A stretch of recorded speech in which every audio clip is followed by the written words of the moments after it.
Hello there and welcome to History for Lunatics. I am so glad you're here tonight. Pull up something comfortable if you can. Maybe a blanket, maybe a warm drink, maybe just that quiet corner of the room where the day finally stops asking things from you. Tonight we're going somewhere that looks bright at first. It looks noisy, modern, confident, full of music and money and electric signs. It looks like a country that has finally learned how to enjoy itself after years of war, influenza, shortages, fear, and grief. We're going to America in the Roaring Twenties, not to watch the party from a safe distance, not just to smile at the jazz bands and the bobbed hair and the speakeasies behind locked doors, but to look very carefully at the floor underneath it all, because the floor was not as solid as it seemed. And here is the thing that still surprises people about the Great Depression. It did not arrive from nowhere. It was not simply one bad week on Wall Street, one unlucky October, one sudden storm that blew across an otherwise healthy country. The stock market crash of 1929 was dramatic. Yes, it was frightening. It was the moment when millions of people finally heard the sound of something breaking. But the breaking had begun earlier, quietly, in bank offices, department stores, farm fields, factory ledgers, real estate offices, and living rooms where families were buying things they could not fully pay for yet, because everyone around them seemed to believe tomorrow would be richer than today. The Roaring Twenties did not merely come before the Great Depression. In many ways, the Roaring Twenties built the road that led straight into it. So tonight, we're going to move slowly through that road. We're going to walk past the shop windows glowing late in the evening, past the new radios speaking into parlours, past the automobile dealerships with their polished bodies and generous payment plans, past the brokerage houses where ordinary clerks and school teachers and small business owners began to believe that Wall Street had become a machine for turning hope into money. We're going to look at the people who thought they were living in a new age of permanent prosperity, and we're going to ask a very simple question. What happens to a country when almost everyone starts living as if the future has already paid the bill? Before we step into it, I want to ask you something. Where are you listening from tonight, and what time is it there? Are you in bed with the lights low, letting this story run softly in the background? Are you in a kitchen after midnight, maybe with one small lamp on and the rest of the house quiet?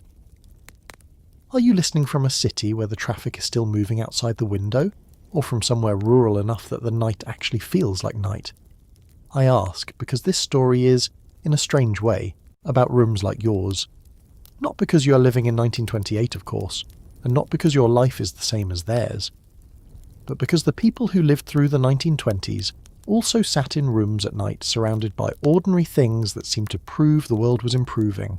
A radio, a lamp, a new sofa bought on payments, a car outside, a newspaper folded on the table with stock prices printed in tiny columns. They were not villains. They were not fools in the way we sometimes imagine people in the past to be. They were ordinary people living inside the assumptions of their time, and those assumptions felt as solid to them as the walls of the room around you may feel right now.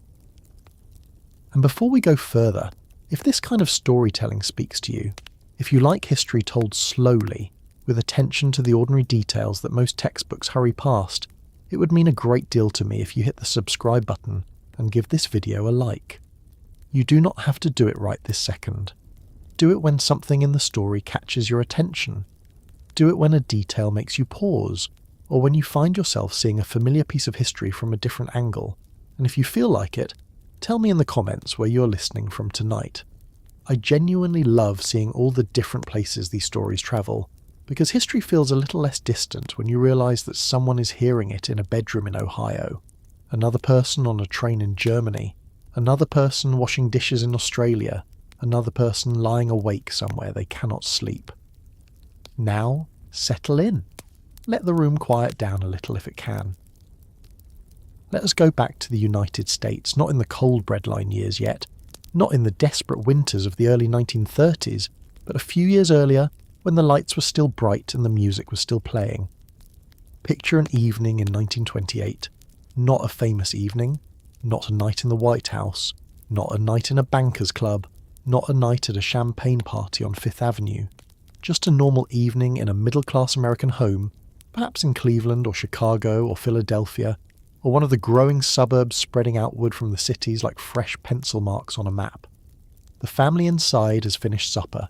The father has come home from work wearing a suit that is starting to shine at the elbows. The mother has cleared the dishes and is listening, half with interest and half out of habit, to the radio in the corner. The children are on the floor, and they know the voices coming out of that radio the way children today know the sound of a favourite screen turning on. Outside, at the curb or in a narrow driveway, sits an automobile. Maybe it is a Ford, maybe a Chevrolet, maybe not new anymore, but still a symbol of something very real. Mobility, progress, status, proof that this family is participating in the new century. Look around that room carefully, because almost everything in it tells you something about the decade. The electric lamp is not just a lamp. It is a sign of utilities expanding, of wires strung across neighbourhoods, of companies selling the idea that modern life should be convenient. The radio is not just entertainment. It is one of the first machines that lets a family in one city hear the same advertisement, the same song, the same political speech, the same market optimism as millions of other people at the same time. The furniture may have been bought from a department store on an installment plan. The vacuum cleaner, if they have one, may not be fully paid off. The car almost certainly is not. A monthly payment is waiting somewhere in a ledger. A bank, a finance company, or a dealership expects money next month, and the month after that, and the month after that. This was one of the great changes of the 1920s. America did not just produce more goods, it taught ordinary people to buy those goods before they had the full cash in hand. That may sound normal to us. It is normal to us. We live in a world built on credit cards, mortgages, car loans, student loans, monthly subscriptions, buy now, pay later buttons, and the quiet assumption that the future will continue arriving on schedule. But in the 1920s, this was still new enough to feel like a little miracle, and old-fashioned enough to make some people nervous. Earlier generations had often viewed debt as something shameful or dangerous, something to be avoided unless land, survival, or emergency required it. By the late 1920s, debt had been dressed in cleaner clothes. It was no longer always called debt in the blunt old way. It was installment buying. It was easy terms. It was a modern payment plan. It was a salesman saying, with a smile that had been practiced many times, that there was no reason to wait when you could enjoy the future now. That sentence, more than almost any other, belongs to the decade. Enjoy the future now. You can see it in advertisements from the period. A refrigerator is not merely a refrigerator. It is cleanliness, health, a wife with fewer burdens, a home that belongs to the modern age. A washing machine is not only a machine. It is leisure, dignity, the promise that technology can remove drudgery from the household. A car is not just transportation. It is freedom, romance, employment, Sunday drives, the family no longer trapped within walking distance of a trolley line. The 1920s did not invent advertising, but it professionalised persuasion in a way that reshaped daily life. It learned how to make people dissatisfied with what had been good enough yesterday. It learned how to make waiting feel old-fashioned. Now, let us be fair to the decade, because it is easy to look backward from the disaster and pretend that everything in the 1920s was foolish.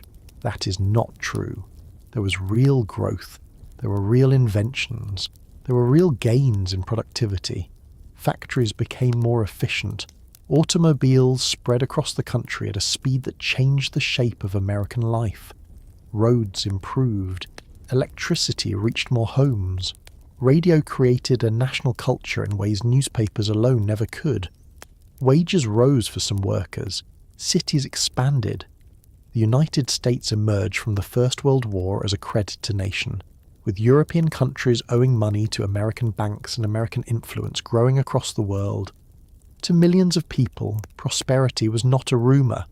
They could touch it, they could drive it, they could hear it humming from the corner of the room, but prosperity is a dangerous word when it is not evenly shared.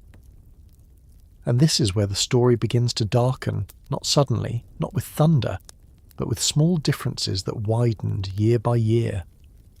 The people selling cars, radios, furniture, and appliances needed customers. The factories needed consumers who could keep absorbing what the assembly lines produced. The stock market needed new buyers to keep prices rising. Banks and finance companies needed borrowers who could keep paying.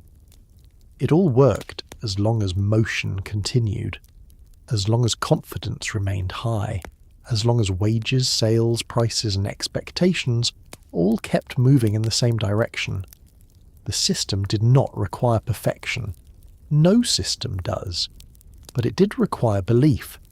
And in the 1920s, belief became one of America's most heavily traded goods. You can feel that belief in the speeches of politicians of the time, especially in the confident language of the late 1920s.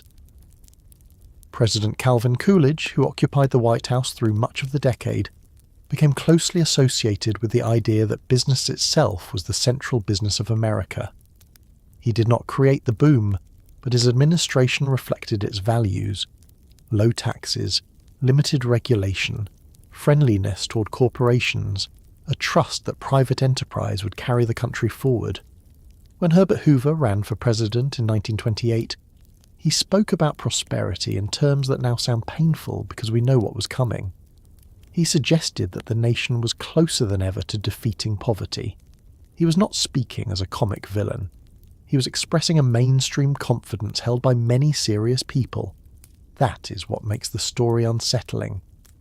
The people at the top were not all lying.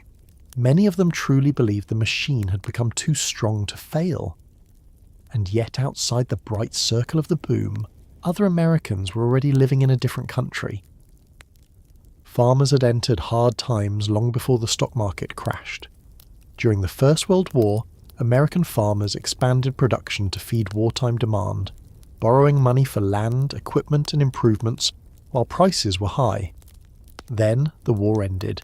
European agriculture recovered, demand shifted, and crop prices fell.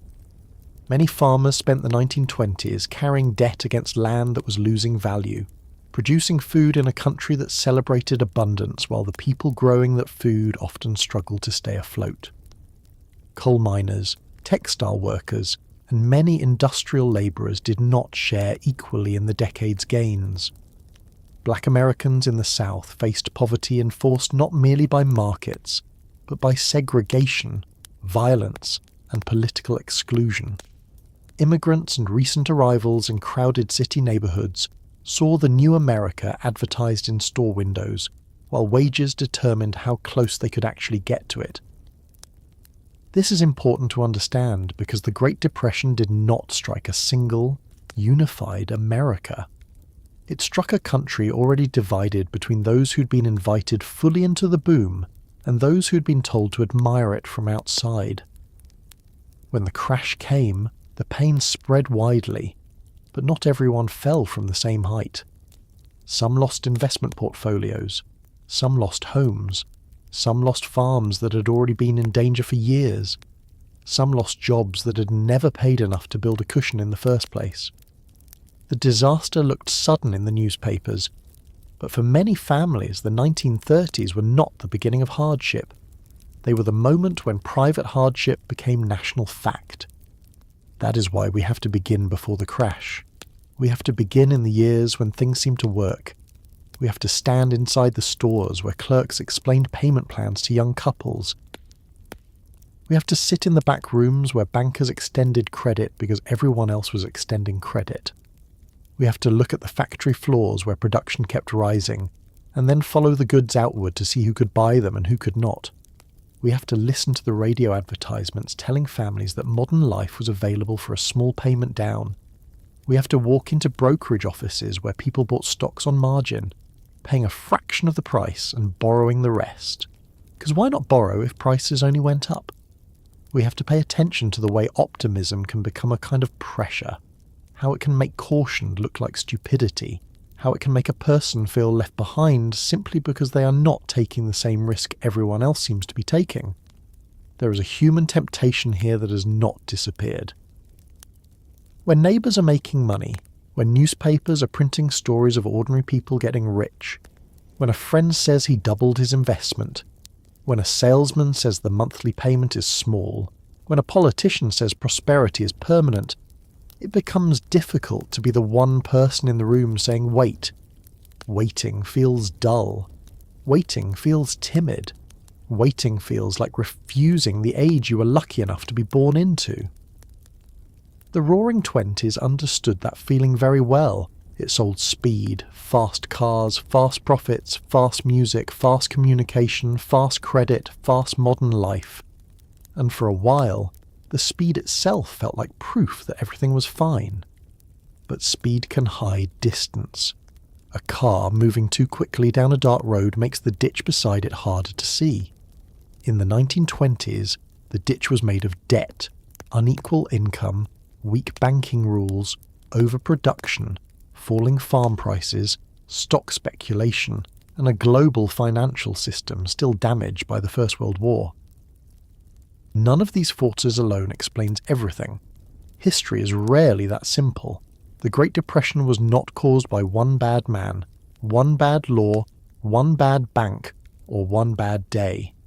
It was created by many parts of the same machine pushing against one another until the strain became too much. What makes the Roaring Twenties so important is that the decade did not merely fail to prevent the Depression. It normalised the habits that made the Depression worse. So tonight, as we begin, do not imagine the Roaring Twenties only as a party. Imagine it as a house with every room lit, every radio playing, every guest laughing a little too loudly, and in the basement, where no one wants to go during the music, pipes beginning to leak. The floor is still dry. The walls still look fine. Someone is still pouring drinks upstairs. The guests are still saying this is the finest house anyone has ever built. But under the boards, water is moving. Slowly at first, then faster. And no one wants to be the person who interrupts the party to mention the sound. Let us open the door quietly and step inside that decade while the lights are still on. The first thing we need to understand is not the crash, not yet. It is the promise that came before it. The promise sold in bright newspaper ads and showroom windows. The promise that an ordinary family could buy a better life now and let tomorrow worry about the bill.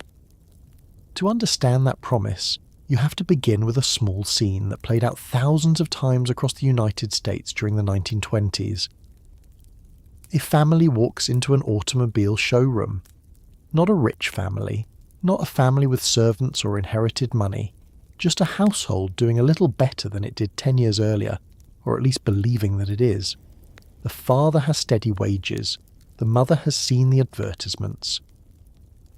The children have already noticed that other families on the street are no longer depending on streetcars, neighbours, or muddy walks into town.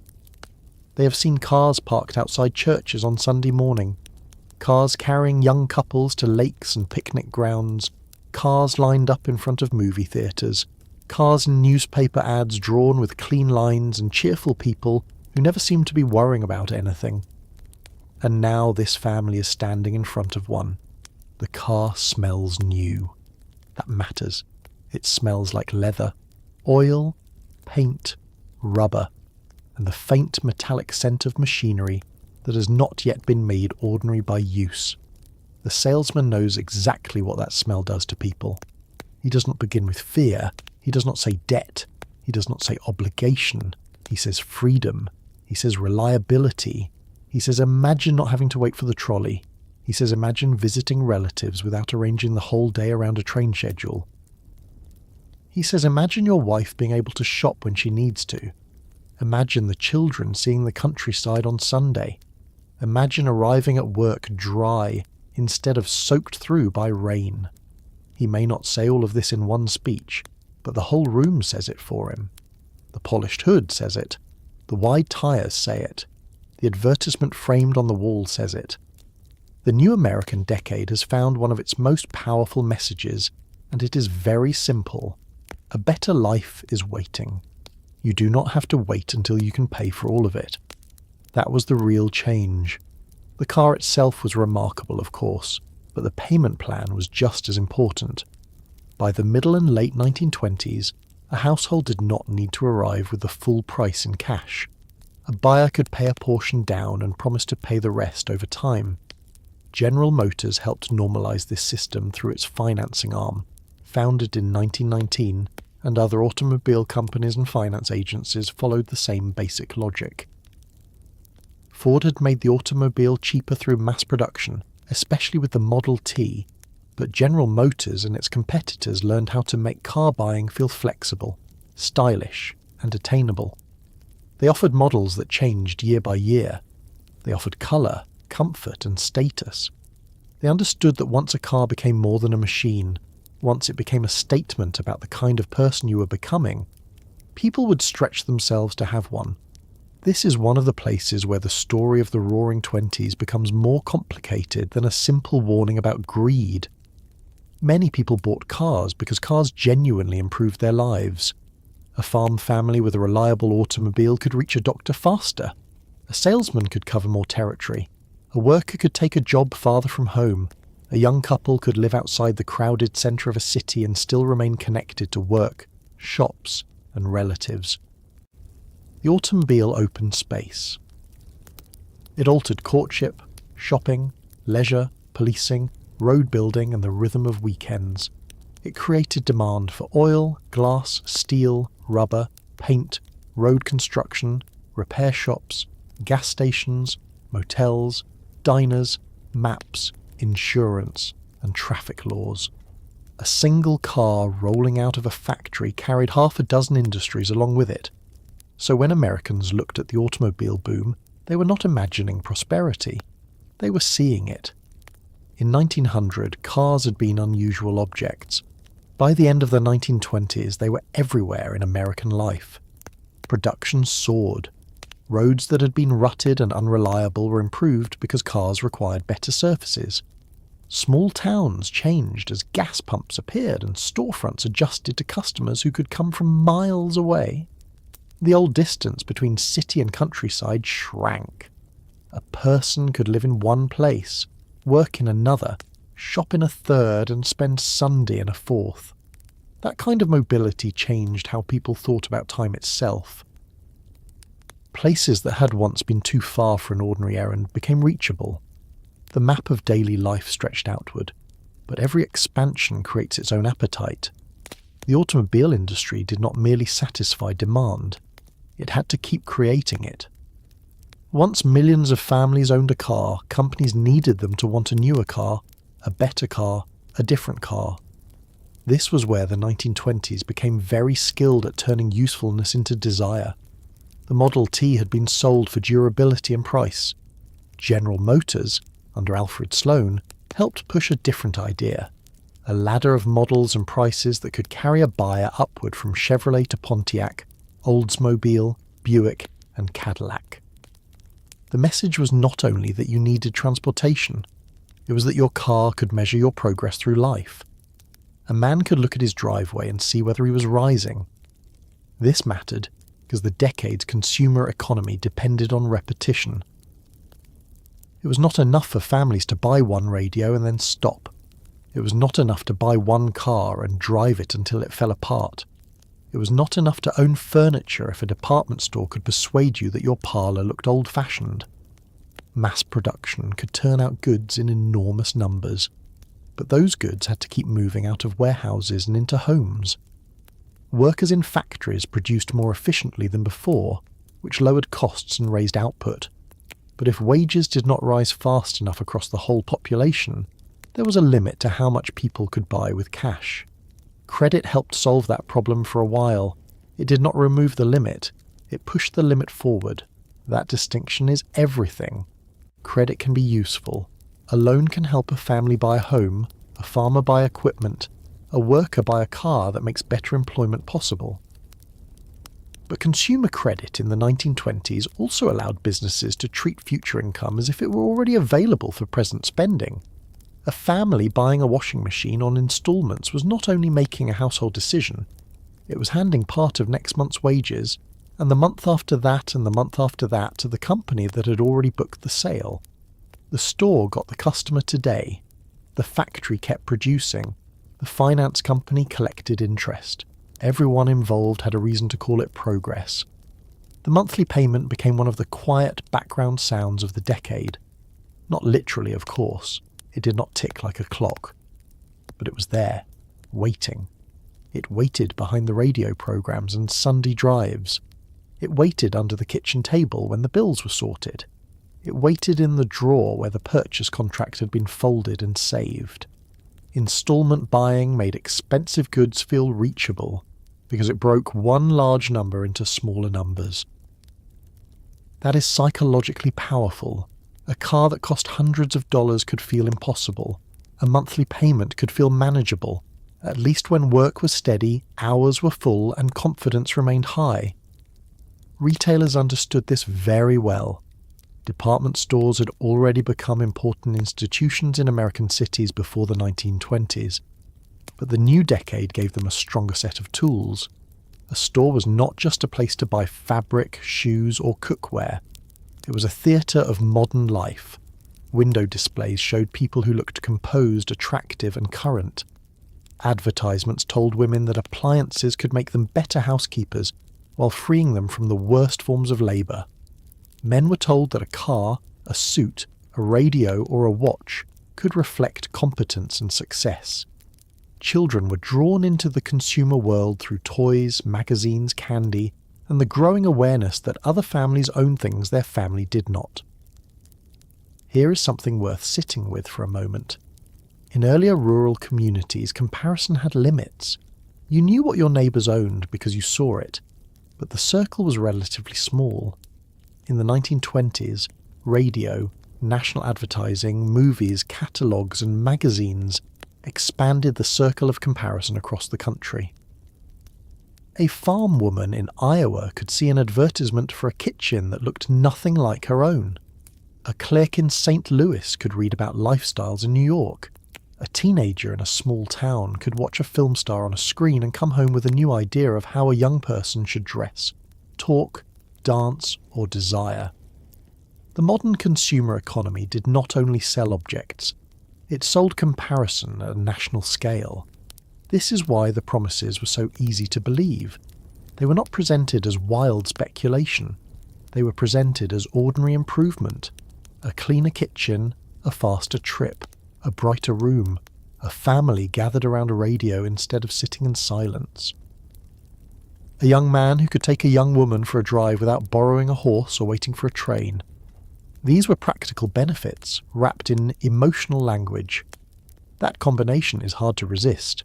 The people who signed installment contracts were not always reckless. Many were acting reasonably inside a culture that told them reasonable people used credit to join the modern world. At the same time, the numbers underneath the culture were becoming uneasy. By the late 1920s, a large portion of major durable goods purchases, including automobiles and household appliances, were being made through installment plans. This meant that the boom depended not only on production and wages, but on the continued willingness of families to carry debt. If employment weakened, if wages fell, if confidence cracked, those payments would not disappear. A debt does not become polite because the economy turns against you, it remains due. And when many households are stretched at the same time, their private strain becomes a public problem. Imagine that same family from the showroom a year later. The car is no longer new. The first scratch has appeared near the door handle. The children have spilled something on the seat. The father still likes driving it, but the thrill has become normal. The payment remains. Then another bill arrives for the radio. Maybe there is a balance at the department store. Maybe the family has also bought a vacuum cleaner because the advertisement said it would save hours of labour. None of these purchases alone seems foolish. In fact, each one can be defended. The car helps. The radio informs and entertains. The vacuum cleaner reduces work. The furniture makes the home more comfortable. But together they form a chain of small claims on the family's future income. The chain was manageable as long as the future behaved. That is the phrase to remember. As long as the future behaved. The 1920s trained millions of people to expect that it would. The war was over, technology was advancing, corporations looked strong, stock prices rose, cities grew. Even the language of the decade encouraged confidence, efficiency, modernity, progress, scientific management, better living. The future was treated almost like a dependable employee who would report to work on time and cover whatever had been promised in its name. But the future is not an employee.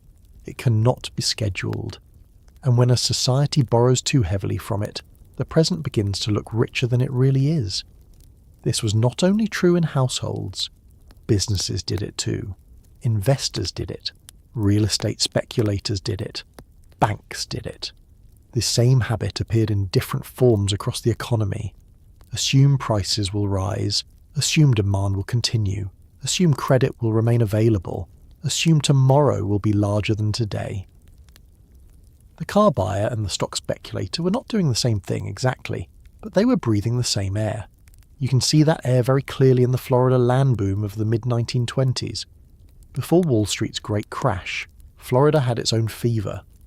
Developers sold visions of sunshine, retirement, vacation, and fast profits. Land changed hands quickly. Buyers purchased lots they had never seen. Some did not intend to build anything at all. They intended to resell at a higher price to the next buyer, who would resell to another. Newspapers carried advertisements for developments that promised elegance and easy money in the same breath. Railroads and roads strained under the rush. Then hurricanes struck. Transportation problems worsened, confidence faltered, and the boom collapsed before the national stock market did. Florida became a rehearsal in miniature for a larger American lesson. A price can rise because an asset is valuable, but it can also rise because people believe someone else will pay more later. Those are not the same thing. The automobile boom was not the Florida land boom. It was rooted in real production, real utility, and real demand. But both shared a dependence on confidence and credit. Both revealed the danger of mistaking momentum for permanence. In an economy moving quickly, it becomes surprisingly easy to confuse motion with health. A car going downhill can feel powerful until you realise the engine is not doing all the work. There was also a moral shift taking place, quieter than the mechanical noise of factories but just as important. Americans were being taught to think differently about wanting. Earlier traditions, especially Protestant traditions, had often praised thrift, restraint, saving, and suspicion of luxury. Those values did not vanish in the 1920s, but they were challenged by a new commercial culture that presented consumption as participation in national progress. Buying was not merely indulgence. Buying kept factories running. Buying proved faith in the economy. Buying helped define a modern household. In that setting, the person who delayed purchase could look not prudent but backward. This shift created tension inside families. Older parents who had grown up before the automobile age might distrust monthly payments. Younger adults might see that distrust as outdated caution. A husband might want the car because it helped him at work and gave him standing among other men. A wife might want the washing machine because laundry by hand was exhausting and time-consuming. Children might want the radio because every other child at school seemed to know the programs and songs. These were not silly desires. They came from real pressures. Modern life entered the home not as one large decision, but as a series of smaller ones, each with its own argument, each easier to approve than resist. The most successful advertisements of the decade understood that people rarely buy with arithmetic alone. They buy with fear, hope, pride, fatigue, embarrassment, love, and the desire not to feel left behind.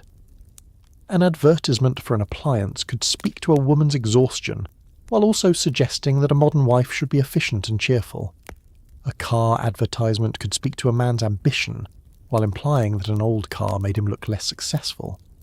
A radio advertisement could tell a family that connection to the wider world was now part of being properly at home. The promise was never only that a product would perform a task. The promise was that the product would move the household into the future. and the future had a monthly price. That price did not seem frightening when jobs were steady. This is the part we have to understand with some sympathy. A factory worker bringing home regular wages might decide that a payment plan was perfectly sensible.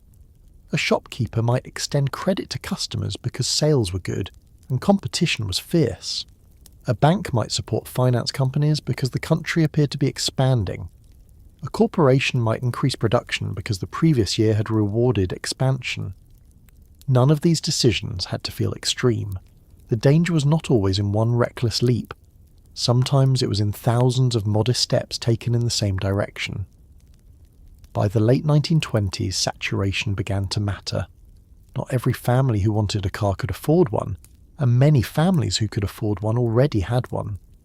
Replacement demand was different from first-time demand. A first car changes a household. A second purchase often requires persuasion. Companies had to work harder to keep sales high, and installment credit helped bring future buyers into the present. But when you pull enough future demand forward, a quiet emptiness begins to form ahead.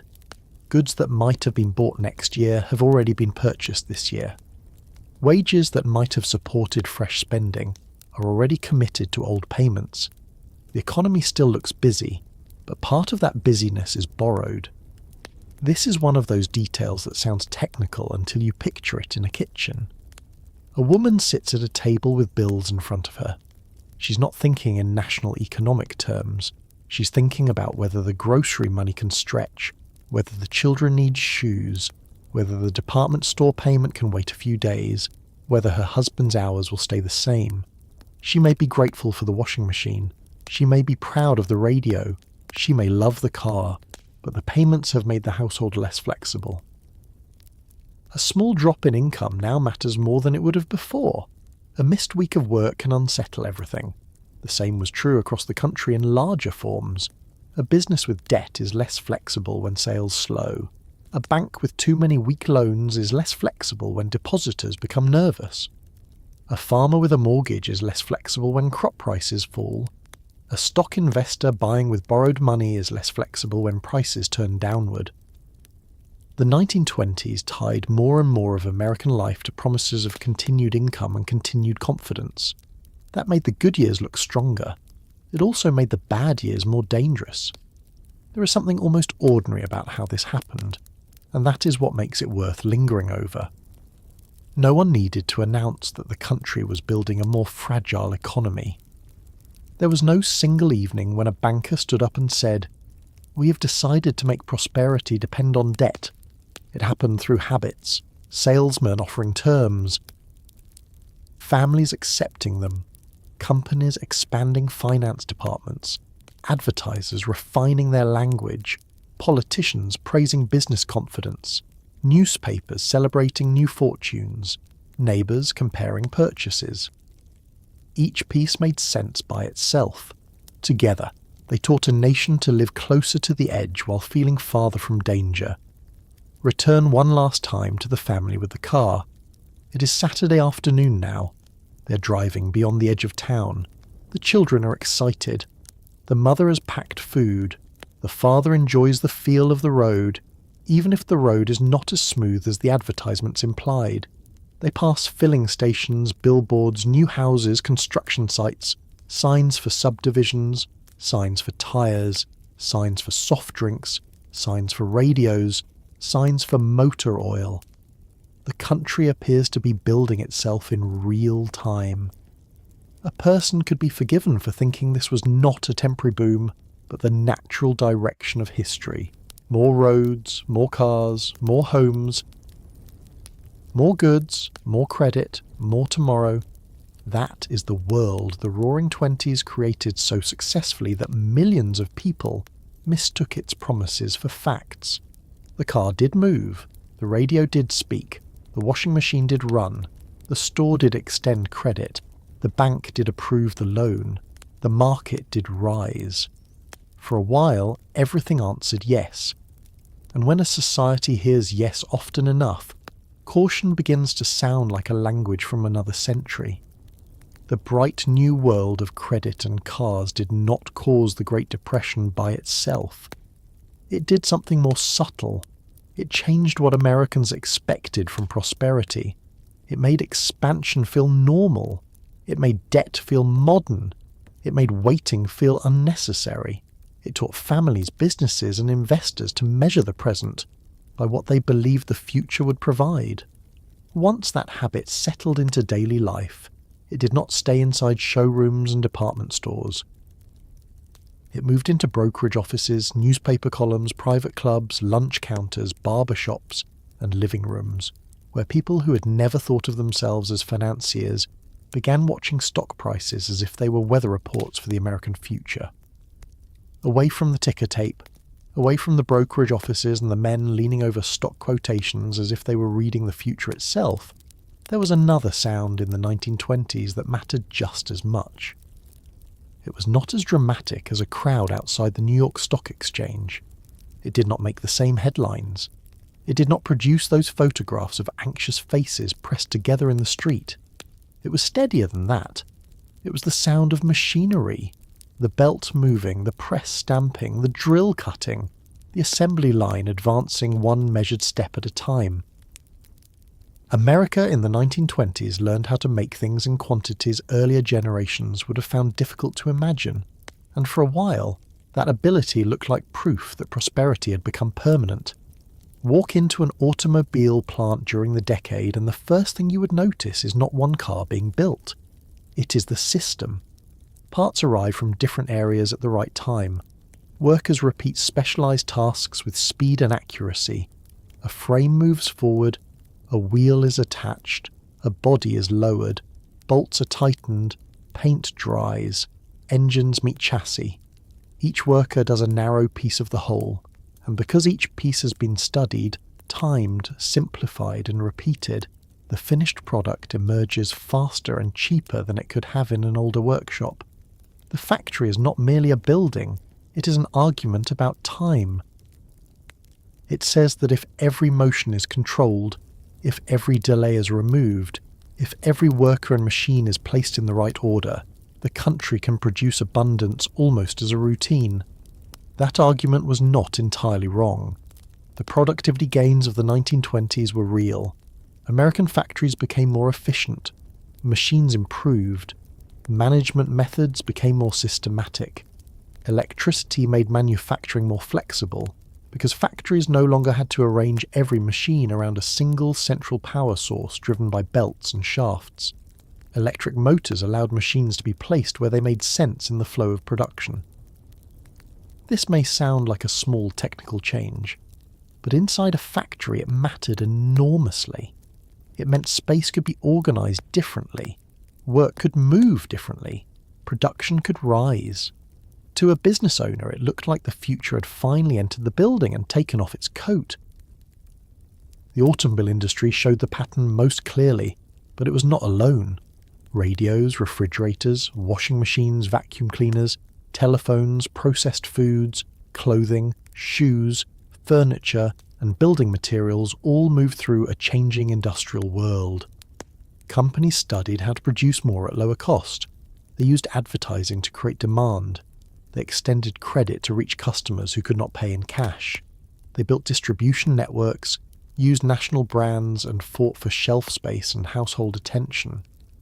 The result was an economy that seemed to have solved one of the oldest problems in human life: scarcity. Stores were full, showrooms were full, catalogues were full, warehouses were full. Railroad cars carried goods across the country. Trucks delivered them to towns that earlier would have waited longer or done without. To a person walking through a department store in 1928, the problem did not appear to be shortage. The problem was choosing. And that is exactly where the danger began to hide. A country can become very good at producing goods and still fail if too many people cannot keep buying them. This is the simple fact that gets lost when we talk about the 1920s only in terms of stock prices and speculation. The factories were not separate from the households. A factory making cars needed people able to buy cars. A factory making radios needed people able to buy radios. A textile mill needed families replacing clothes and stores ordering new inventory. A refrigerator manufacturer needed enough households with electricity, enough money for a down payment, and enough confidence to accept monthly payments. Production was only one half of the machine. Purchasing power was the other half.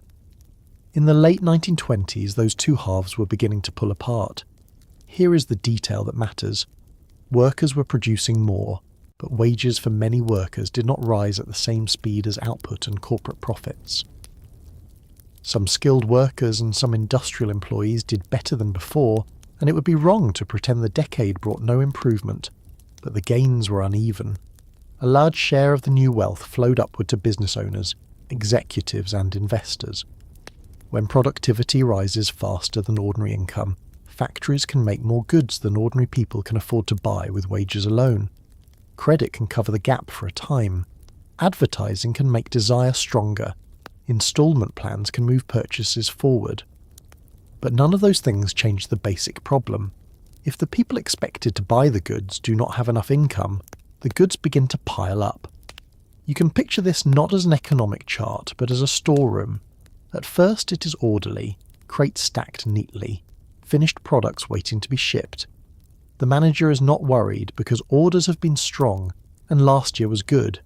Then shipments slow, not entirely, not enough to panic. Just enough that inventory begins to remain a little longer than expected.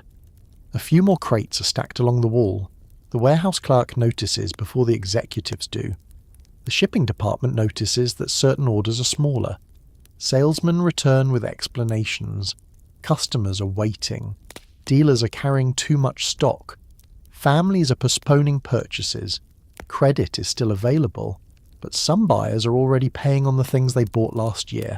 A warehouse can become a warning long before a newspaper uses the word crisis. The automobile industry again gives us a useful doorway into the problem. By the late 1920s, the first great wave of car ownership had already transformed the country. Millions of families had bought vehicles.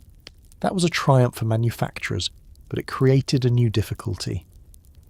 Once many households owned cars, companies had to rely more heavily on replacement purchases, upgrades and persuasion. The first car answered an obvious need. The next car had to be sold through status, comfort, style, and the idea that last year's model had somehow become inadequate. General Motors understood this better than Ford at first. Annual model changes, different price tiers, improved styling, and marketing helped encourage buyers to trade up. But even brilliant marketing could not escape the limits of household income forever. Ford's Model T had been built around the idea of durability and affordability. Henry Ford wanted a car simple enough and cheap enough for ordinary people. That strategy helped put America on wheels. But as the 1920s advanced, consumers increasingly wanted choice and style, not only utility. Ford eventually stopped production of the Model T in 1927 and retooled for the Model A, a massive industrial shift. Retooling meant temporary shutdowns, changes in production, and disruption for workers and suppliers. The episode showed something important about the new economy. A company could be enormous, famous, and successful, and still be vulnerable to changing consumer demand. In a mature market, the problem was no longer simply making enough cars, it was convincing people who already had transportation to keep buying. The same pattern appeared in household goods.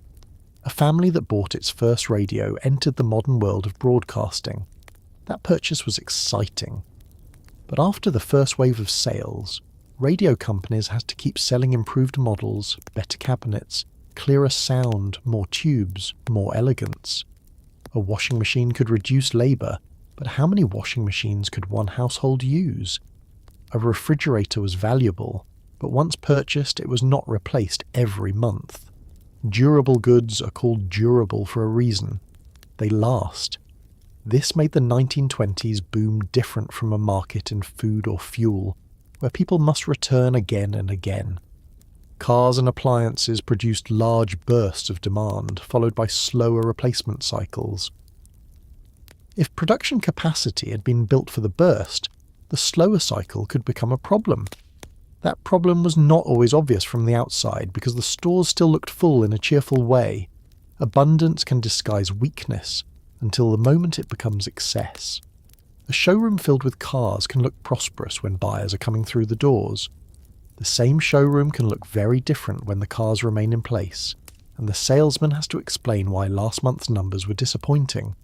A factory floor running at full speed feels efficient when orders are strong. It feels reckless when warehouses are full. The machines do not know the difference.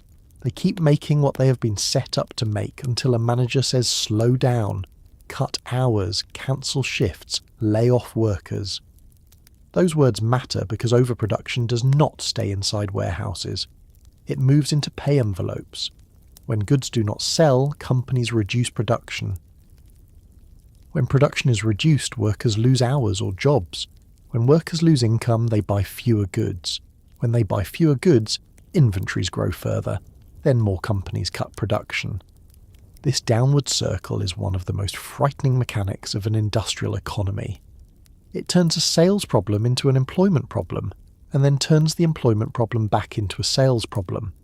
A farmer with low crop prices, a factory worker with reduced hours, a clerk worried about being dismissed, and a shopkeeper seeing fewer customers may all experience the same tightening from different directions. Now, imagine a textile mill town in the late 1920s. The mill whistle still blows. People still wake before dawn. Workers still walk in with lunch pails and tired faces. The looms still run, filling the air with noise so constant that silence afterward feels strange. But orders have softened. Competition is fierce. Wages are low. Some mills move south in search of cheaper labour and weaker unions. Others cut hours. A family dependent on mill wages has no large cushion. Rent is due. Food is needed. Shoes wear out. A child gets sick. If hours are reduced, the family does not simply delay buying luxuries. It delays everything.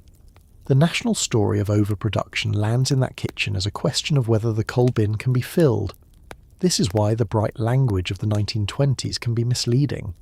The decade spoke often about efficiency, but efficiency for whom? A machine that allowed one worker to produce more goods could raise profits and lower prices, but it could also reduce the need for labour or weaken the bargaining position of workers. A company might celebrate productivity while employees felt the pressure of speed up, repetition, and insecurity. The assembly line made products cheaper, but it also narrowed many jobs into repeated motions performed under close supervision. The worker who helped produce modern abundance did not necessarily earn enough to enjoy it fully. There is a quiet unfairness in that, and it is worth naming. The people who made the goods were often not the people who profited most from them. A worker could spend the day assembling parts for cars he could barely afford. A woman in a garment factory could sew dresses sold in stores she did not shop in. A coal miner could help power an industrial nation, while his own family lived in poor housing owned by the company. A black sharecropper in the South could produce cotton for a national textile economy, while trapped by debt, racism, and violence. The 1920s created images of abundance that were real in some places and unreachable in others. The agricultural world, though it belongs more fully to another part of this story, cannot be kept entirely outside this one because farms also produce too much for markets that could not absorb it at profitable prices. After the First World War, American farmers faced falling demand and falling prices. They had borrowed for land and machinery during the wartime boom, expecting strong markets to continue. Instead, wheat, cotton, corn, and other products often sold for less than farmers needed. Agriculture entered a depression before the Great Depression. That meant millions of rural Americans were not strong consumers of industrial goods. They could admire a tractor, a car, or a new appliance, but admiration did not pay the bill. Weakness in farm income weakened the market for factory output, and weakness in factory employment weakened demand for farm products. The country was tied together more tightly than many people realized. One of the central myths of the late 1920s was that business prosperity could remain healthy, even if ordinary purchasing power lagged behind. This was a comforting belief for people at the top, because it made high profits look like proof of national strength. But profit that depends on underpaid consumers eventually faces a limit. A company can cut wages to reduce costs, but those wages are also someone's ability to buy. Across the whole economy, one firm's labour cost is another firm's customer income. This is not an abstract theory when you follow the money through a town. The factory pays workers. Workers buy groceries, shoes, coal, radios and car repairs. Store owners pay clerks. Clerks pay rent. Landlords pay taxes or mortgages. When wages weaken, the whole chain feels it. During the best years of the 1920s, the chain was supported by credit and optimism. A family whose wages were not rising enough could still buy through installments. A store could still sell by offering terms. A manufacturer could still report strong orders, while dealers carried inventory financed by loans. But this created a hidden dependency. Sales no longer reflected only what consumers could afford from current income. They reflected what consumers were willing to promise from future income. The system worked until too many promises crowded the future. There is a particular kind of anxiety that appears when a household has already borrowed against next year. It may not show on the face.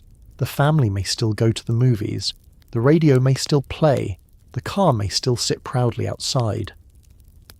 But the margin for error narrows. A broken axle, an illness, a layoff, a reduced shift, a late payment from someone who owes you money, any of these can unsettle the whole arrangement. The modern consumer economy gave families access to goods that improved life, but it also made many households more exposed when income faltered. Comfort and vulnerability arrived together. Businesses experienced their own version of this. A company that had expanded during the boom might have new equipment, larger facilities, more workers, and higher fixed costs. If demand slowed, those costs remained. Loans still had to be serviced. Bondholders expected payment. Suppliers expected settlement. A factory could not simply become smaller overnight without consequences. Reducing output meant letting workers go. Letting workers go meant weakening demand further. Executives who had been praised for expansion could suddenly be judged for excess. The same machines that symbolized progress in 1927 could symbolize overcapacity in 1930. Overcapacity is an unglamorous word, but it deserves attention. It means the ability to produce more than the market can profitably consume. In the 1920s, many industries built capacity during good years and assumed growth would continue. That assumption was understandable. Recent experience seemed to support it. But when industries across the economy make the same assumption, the result can be too many factories producing too many goods for too few buyers. Competition then pushes prices down, profits narrow, and firms try to protect themselves by cutting costs. Labour often becomes the first target because wages are visible and immediate. But cutting wages weakens the market that businesses need. This is one of the traps that made the descent so difficult once it began. The consumer goods boom also depended on distribution systems that had their own pressures. Dealers, wholesalers, and retailers often carried inventory financed by credit. A car dealer might hold vehicles on a floor plan arrangement, expecting to sell them before financing costs became burdensome. A department store might stock appliances, furniture, clothing, and radios based on optimistic expectations. When sales slowed, inventory did not politely disappear. It occupied space. It tied up capital. It forced markdowns. It made managers nervous. A markdown can attract buyers, but it also teaches customers to wait for lower prices. Waiting slows sales further. Sales. In a deflationary environment, the expectation of falling prices becomes dangerous because people postpone purchases, and postponement deepens the slowdown. Before the Depression fully took hold, these patterns were uneven. Some industries remained strong for a time. Some regions felt weakness earlier than others. Some families were still doing well in 1929. That unevenness helped delay recognition. A person in a prosperous neighbourhood could believe warnings were exaggerated. A banker in a city office could look at recent profits and dismiss farm distress as a separate matter. A factory owner could see a temporary slowdown and assume it would pass like earlier dips had passed. History often looks clear only after the pattern has finished forming. While people are inside it, they see fragments. The fragments in 1929 were not reassuring if you knew how to read them. Construction, which had boomed earlier in the decade, had begun to weaken. Automobile sales were no longer expanding with the same force. Inventories in some sectors were building. Farm income remained poor. Consumer debt was high enough to limit additional purchases. Stock prices continued to rise, but parts of the real economy were not keeping pace. This separation matters because a financial boom can distract attention from industrial strain. When the market is setting records, it becomes harder to convince people that factories may soon have trouble selling what they make. The idea that prosperity required mass consumption was not entirely new, but the 1920s made it unavoidable. Mass production without mass purchasing power creates imbalance. Henry Ford understood part of this earlier when he famously paid higher wages in 1914, partly so workers could afford the products they made, and partly to reduce turnover and discipline the workforce. By the 1920s, however, the broader system did not consistently distribute income in a way that matched its productive capacity. The country could make more than many citizens could buy, unless credit filled the gap. Credit did fill it for a while, but credit is not the same as income. It is a bridge, and a bridge built too far without supports eventually becomes dangerous. Let us bring this back to one ordinary object, a radio in a living room. It sits on a table or in a wooden cabinet, polished, impressive, a little magical. The family gathers around it at night. They hear music, comedy, advertisements, news, market talk, sports, sermons, and voices from cities they may never visit. The radio connects them to national life. But before it reached that room, it passed through a factory, a supply chain, a sales department, an advertising campaign, a store, and possibly a finance plan. The family enjoys it in the evening, but somewhere a company must sell the next one, and the next, and the next. If too many families already have one, or cannot afford one, or are still paying for the one they bought, the factory's success begins to slow itself. That is the strange truth of durable abundance. A successful product can saturate its own market. The first wave is exhilarating. The second depends on replacement, improvement, and persuasion. The third may require lower prices, more credit, or entirely new models. Companies in the 1920s became skilled at stimulating demand, but skill is not magic. A household cannot buy an unlimited number of cars. It cannot place a washing machine in every room. It cannot keep adding payments without reducing flexibility. The factory can run faster than the family budget, and when the factory runs faster than the family budget, something has to give. At first, the give may be hidden. A dealer accepts smaller margins. A store extends more generous terms. A finance company approves weaker borrowers. A manufacturer keeps production high to maintain confidence. A bank rolls over loans.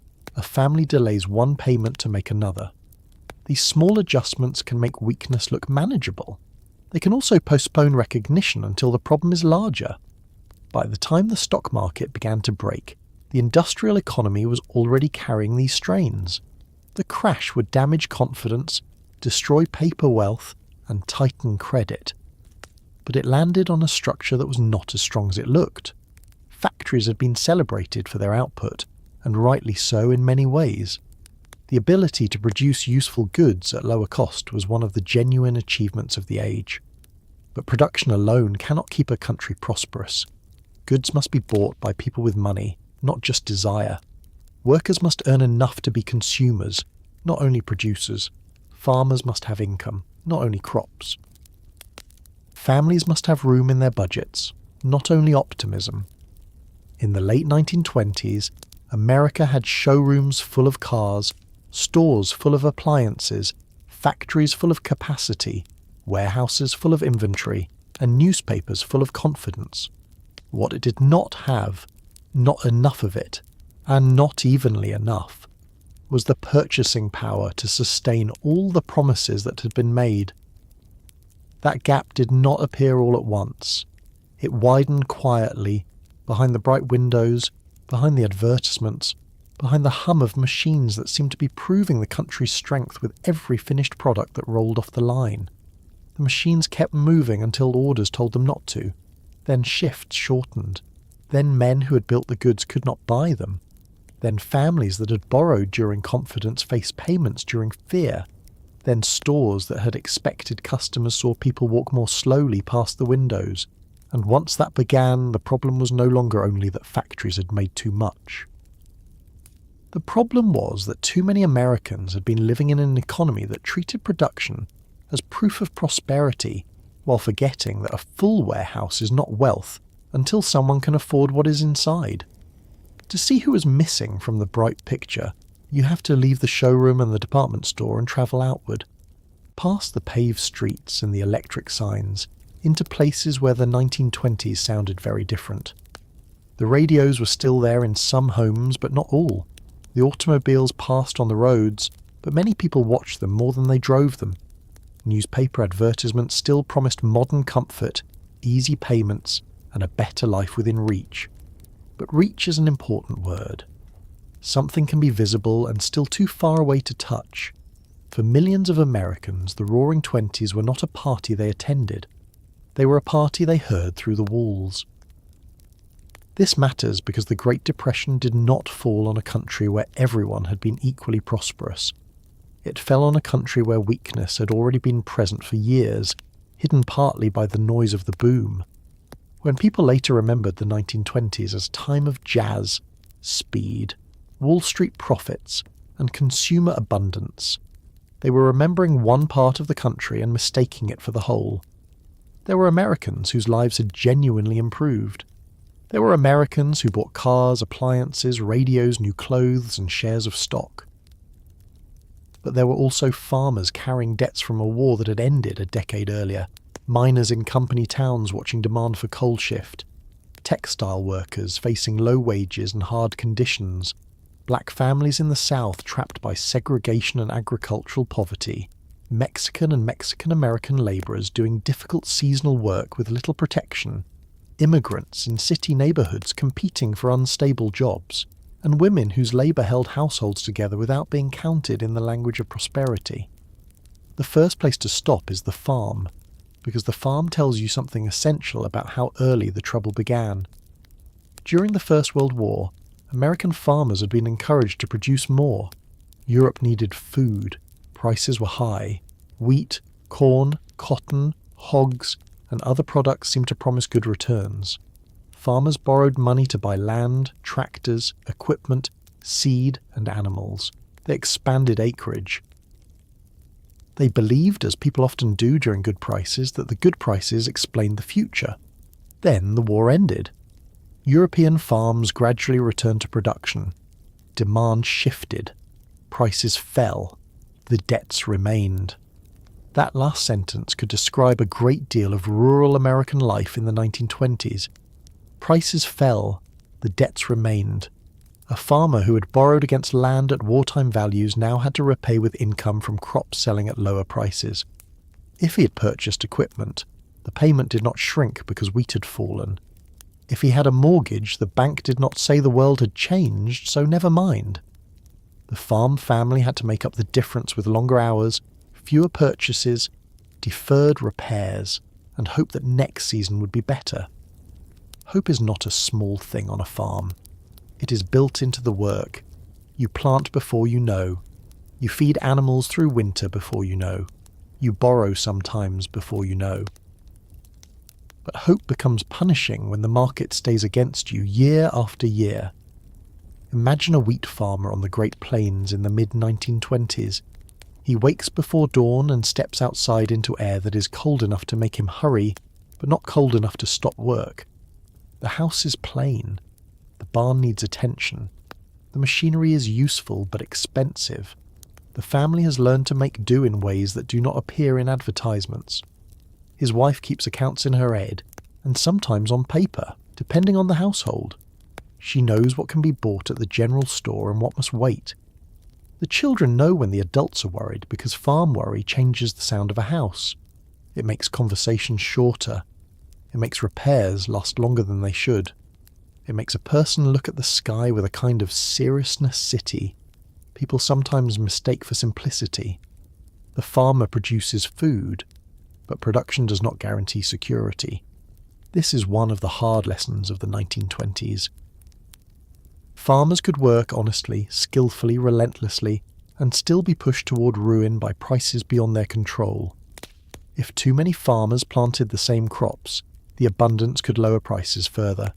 If a drought hit, the family might have too little to sell. If the harvest was good across the region, prices could weaken because there was too much to sell. It is a cruel business when both shortage and abundance can become a problem, depending on timing, debt, and market conditions. For cotton farmers in the South, the situation was shaped not only by markets, but by race, land ownership, and the long aftermath of slavery. Many black farmers worked as sharecroppers or tenant farmers under systems that kept them indebted to landowners and merchants. They bought supplies on credit, worked the land, and settled accounts after the crop was harvested.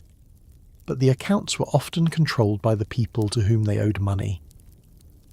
Prices, interest, fees, and unfair bookkeeping could leave a family in debt year after year. Legally free people could be trapped economically, tied to land by debt and by the violent enforcement of white supremacy. The prosperity celebrated in northern magazines did not undo that system. For many black families, the 1920s brought continued poverty, restricted political rights, unequal schools, and the threat of racial violence alongside the hope carried by the Great Migration northward. That migration is part of the story too. During and after the First World War, hundreds of thousands of black Americans left the rural South for cities like Chicago, Detroit, Cleveland, New York, and Philadelphia. They moved for industrial jobs, safety, education, political possibility, and the chance to live beyond the daily humiliations of Jim Crow. Some found better wages than they had known before. Some built churches, newspapers, businesses, music, neighborhoods, and political organizations. But northern cities were not free of racism. Housing discrimination, job segregation, police hostility, and white violence followed them in different forms. A black worker in Detroit might help build the modern automobile economy and still be excluded from many of its benefits. He could stand close to the machinery of prosperity without being welcomed fully into the prosperity itself. Workers more broadly lived inside a decade that praised business, while often limiting labour's power. Union membership fell from its wartime highs. Employers promoted open shop campaigns, welfare capitalism, company unions, and anti-union policies designed to keep workers loyal and organised labour weak. Some companies offered pensions, recreational programs, stock ownership plans, or benefits, but these were often controlled by management and could disappear when conditions changed. The language was paternal. The power remained unequal. A company might present itself as a family, but the worker usually learned who the parent was when wages, hours, or layoffs were discussed. In the coal fields, the bright consumer economy felt distant. Coal had powered American industry for generations, but the industry faced serious problems in the 1920s. Competition from oil, natural gas, and hydroelectric power increased. Mines were often overdeveloped. Too many operators competed in unstable markets. Work could be seasonal or irregular. In company towns, miners and their families might live in houses owned by the company, buy from company stores, and face debts that made leaving difficult. The old phrase about owing your soul to the company store came later in song, but the world behind it was real enough. A miner could spend his body in the earth and still find that his wages returned to the same company through rent, food, tools, and credit.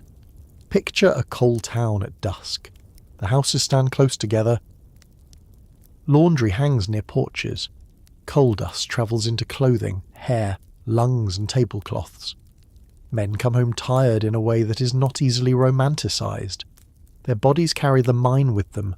The work is dangerous, and everyone knows someone who has been injured or killed. Children learn early that a whistle or silence can mean something has happened underground. A family in a town like that might hear about Wall Street profits on the radio or read about automobile sales in the newspaper, but their own lives depend on shifts, tonnage, company decisions, and markets beyond their reach.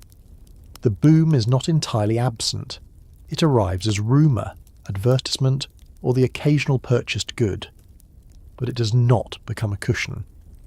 Textile workers faced another version of the same uneven decade. In New England, older mills struggled with competition, while many textile operations moved to the south, where wages were lower and unions weaker. Southern mill villages offered employment, but often under strict company control and harsh conditions. Families worked long hours for low pay. Children had been used in mills for decades, and although child labour reform had made some progress, young people still entered work early in many places. Textile work was repetitive, noisy, and exhausting. The machinery did not care whether the person tending it had slept well or eaten enough. It cared only that the thread did not break and the production continued. When people speak of the 1920s as an age of leisure, it is worth remembering whose leisure they mean.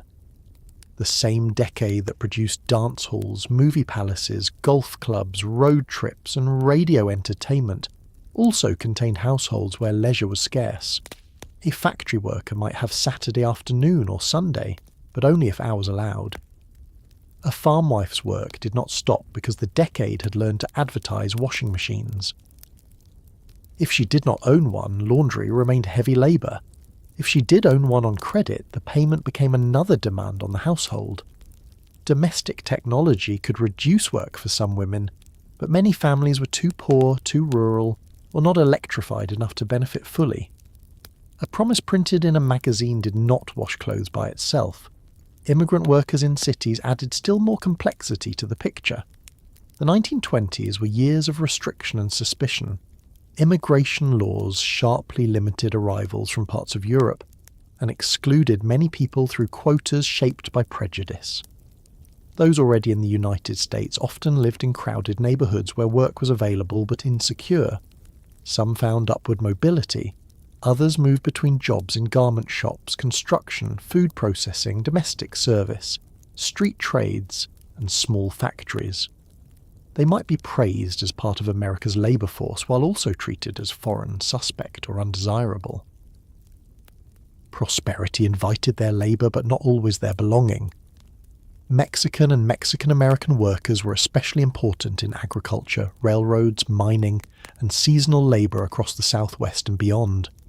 Employers valued their work when labour was needed, then treated them as disposable when conditions worsened.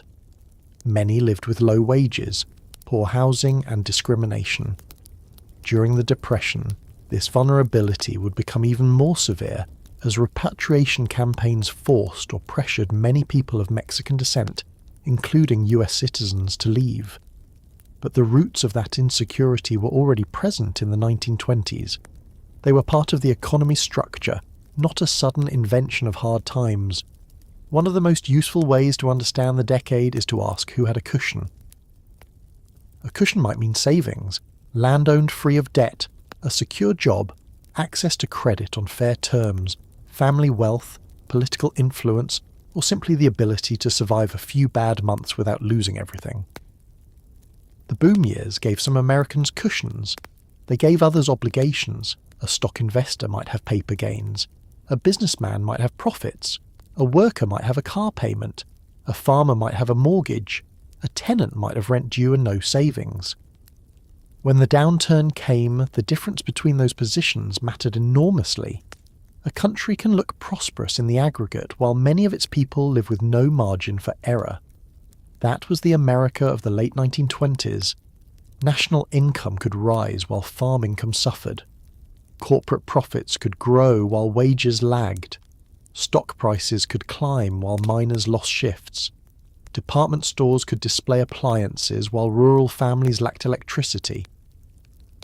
The problem with averages is that they smooth out the very differences that determine how disaster is felt. If one man has $10,000 and another has nothing, the average says they have $5,000 each. History has to be more honest than that. The people left outside the boom were not passive background figures. They organised, migrated, resisted, adapted and endured.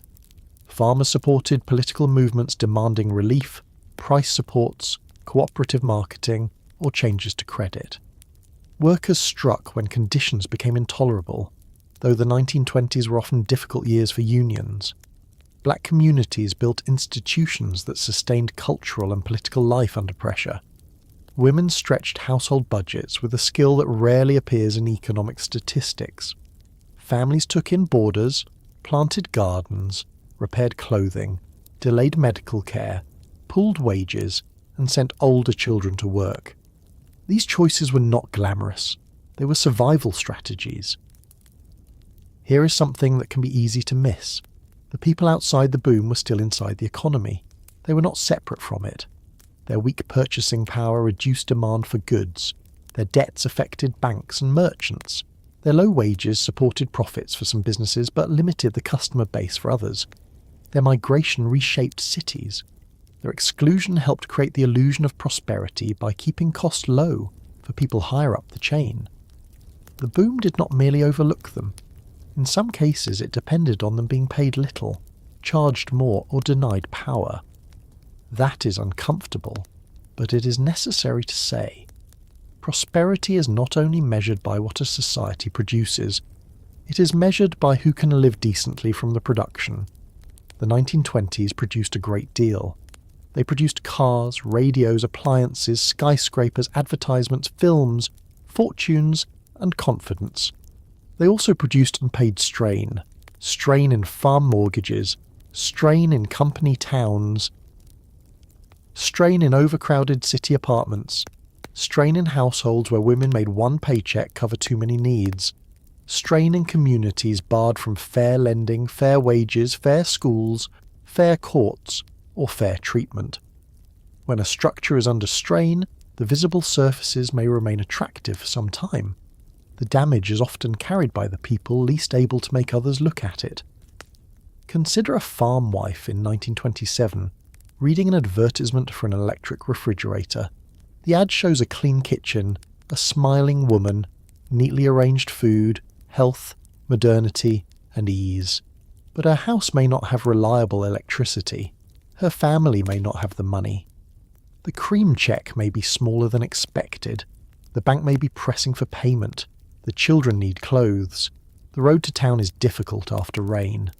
She may look at the advertisement with interest, even desire, but also with the practical knowledge that the paper world and her world do not match. That gap between advertised America and lived America is one of the quiet facts of the decade. Now think of a worker in a city who does own a radio. He has entered the consumer age in one sense. In the evening he hears music, news, comedy and advertisements for products beyond his reach. The radio gives him connection, but it also delivers desire. It tells him what modern life is supposed to include. Better soap, better cars, better breakfast cereal, better tyres, better furniture, better investments. The machine that entertains him also instructs him in dissatisfaction. That was not accidental. Advertising turned attention into a market. Even people with little money became valuable as future customers, potential borrowers, and listeners whose desires could be shaped before their incomes caught up. For many workers, the employer's version of prosperity came with the rules. Welfare capitalism, where companies offered benefits or amenities, could be useful but also controlling. A company might provide a sports league, a newsletter, a safety program, a savings plan, or medical services. These things could improve life, and workers were not wrong to use them. But they also helped discourage independent unions and kept authority inside the company. The message was that a good employer would take care of loyal workers. The unspoken condition was that workers should not demand too much power of their own. When hard times came, loyalty did not always protect jobs. The 1920s also carried the aftermath of major labour conflict from the previous decade. The Great Strikes of 1919 had frightened many business leaders and politicians, and the Red Scare had linked radicalism, immigration, unions and dissent in the public imagination. Employers used that fear. A worker asking for better conditions could be painted as un-American or dangerous. This weakened labour's ability to claim a larger share of the prosperity it helped produce. The result was not simply unfair in moral terms, it was economically unstable. When workers do not receive enough income, the mass market that businesses need becomes dependent on credit instead of wages. There is a scene that helps make this clear. A man leaves a factory at the end of a shift. He has helped make goods that will be sold across the country. He walks past advertisements for those goods. He may even feel pride in the company's success. But his paycheck is already divided before he reaches home. Rent, food, fuel, payments, a little for church or family obligations, a little for emergencies if there is enough, perhaps nothing left. The company's stock may rise. Executives may speak of efficiency. Newspapers may praise American enterprise. But the man's purchasing power is not a slogan. It is the number remaining after necessities. If that number is small, the entire consumer economy rests on a narrow base. For black workers and families, that base was narrowed further by discrimination. In many industries, black workers were the last hired and first fired. They were often confined to the worst jobs, denied promotion, excluded from unions, paid less, or forced into segregated labour markets. In the South, agricultural labourers and domestic workers had few protections. In the North, neighbourhoods were constrained by violence, restrictive covenants, and discriminatory lending. These were not side issues. They shaped who could accumulate wealth, who could buy homes, who could weather unemployment, and who would suffer first when the economy tightened. Women's labour was also treated unevenly. Women worked in factories, offices, stores, schools, hospitals, homes, farms, and family businesses, but their wages were often lower than men's, and their work was frequently considered secondary, even when families depended on it. Married women's paid employment could be criticised, while their unpaid labour was assumed. A woman keeping a household functioning through low wages, debt, illness, and uncertainty was performing economic work whether a census category honoured it or not. The boom counted the sale of a washing machine. It did not count the hours of planning, mending, cooking, preserving, cleaning, and emotional management that made a family survive without one. When we say people were left outside the boom, we should not imagine them standing still in darkness while the rest of the country moved. They moved too. They moved north, west, into cities, between farms, between jobs, between relatives' homes. They learned new machines. They sent money back to family. They formed mutual aid networks. They joined churches, lodges, unions, cooperatives, and neighbourhood associations. They listened, watched, judged, hoped, and worried. The problem was not that they had no connection to modern America. The problem was that modern America often used their labour without giving them security. This is where the 1920s become less like a party and more like a building, with entire rooms closed off. In the front rooms, the lights are bright. People talk about innovation, profit, style, and the future. In the back rooms, people are washing dishes, carrying coal, repairing old shoes, calculating seed debt, tending looms, cleaning houses, loading freight, picking crops, and wondering whether next month will be worse. The front rooms depend on the back rooms, but the people in the front do not always turn around. As long as the boom continued, the country could avoid a full reckoning with this imbalance. Stock prices distracted attention. Consumer credit kept goods moving. Political leaders praised business confidence. Newspapers preferred stories of modern success.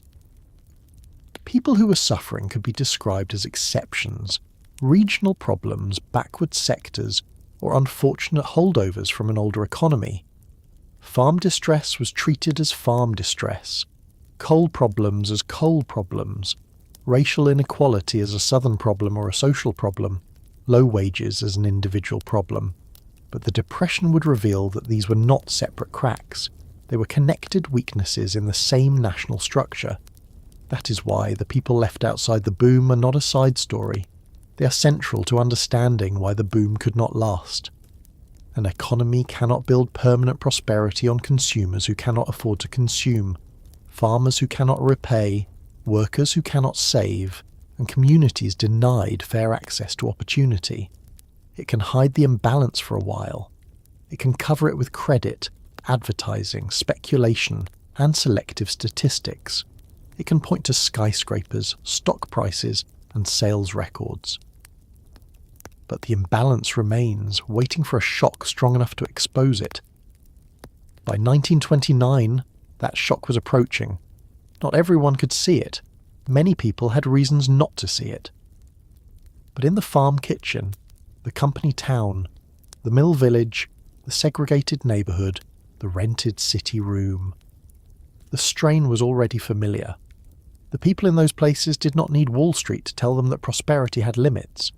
They had been living at the limits for years, and because so many of them had so little cushion, the next stage of the crisis would move quickly through the very institutions that held their debts, their savings, their mortgages, their wages, and their fragile hopes for stability. Those institutions did not look frightening from the outside. A bank in a small town did not announce itself as a weak point in the national economy. It stood on Main Street with stone steps, polished windows, a counter, a vault, a clock on the wall, and men behind desks who knew the names of the people who came in.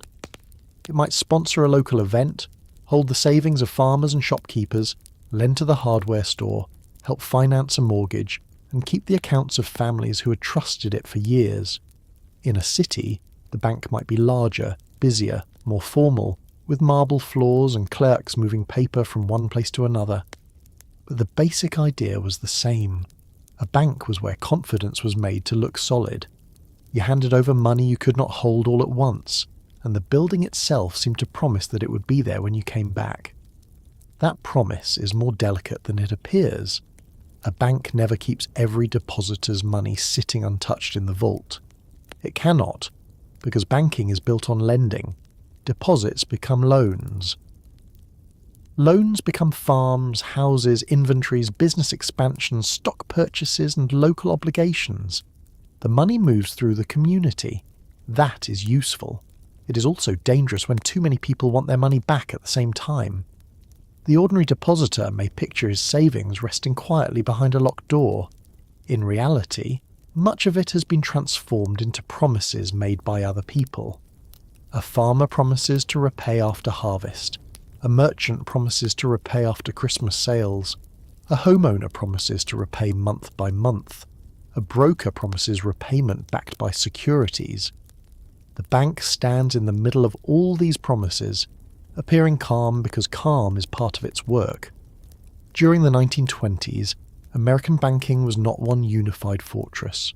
It was a patchwork. Thousands of small banks operated across the country, many of them tied closely to local conditions. In some states, branch banking was restricted or discouraged, which meant a bank in a farm town could be heavily exposed to the fortunes of that farm town. If local crop prices fell, if farmers could not repay, if land values declined, the bank suffered. It did not have hundreds of branches across many regions to balance the damage. It had the same customers facing the same weather, the same prices, the same debts, and the same disappointments. This made local banking personal, but it also made it fragile. Now think back to the farmers carrying debt after the First World War. Their difficulties did not remain on the farm. When crop prices fell, farm income weakened. When farm income weakened, mortgage payments became harder. Equipment loans became harder. Store credit became harder. The local bank might renew a loan because it knew the farmer and hoped the next harvest would improve. Renewal could be merciful. It could also delay recognition that the debt was no longer healthy. The banker did not necessarily want to seize land. A foreclosed farm in a weak market was not an easy treasure. It was another problem. Land values could fall. Buyers could be scarce. The bank might end up owning property it could not sell at a good price, while depositors still expected cash. There is a quiet tension in that situation that people outside it rarely see. The farmer owes the bank.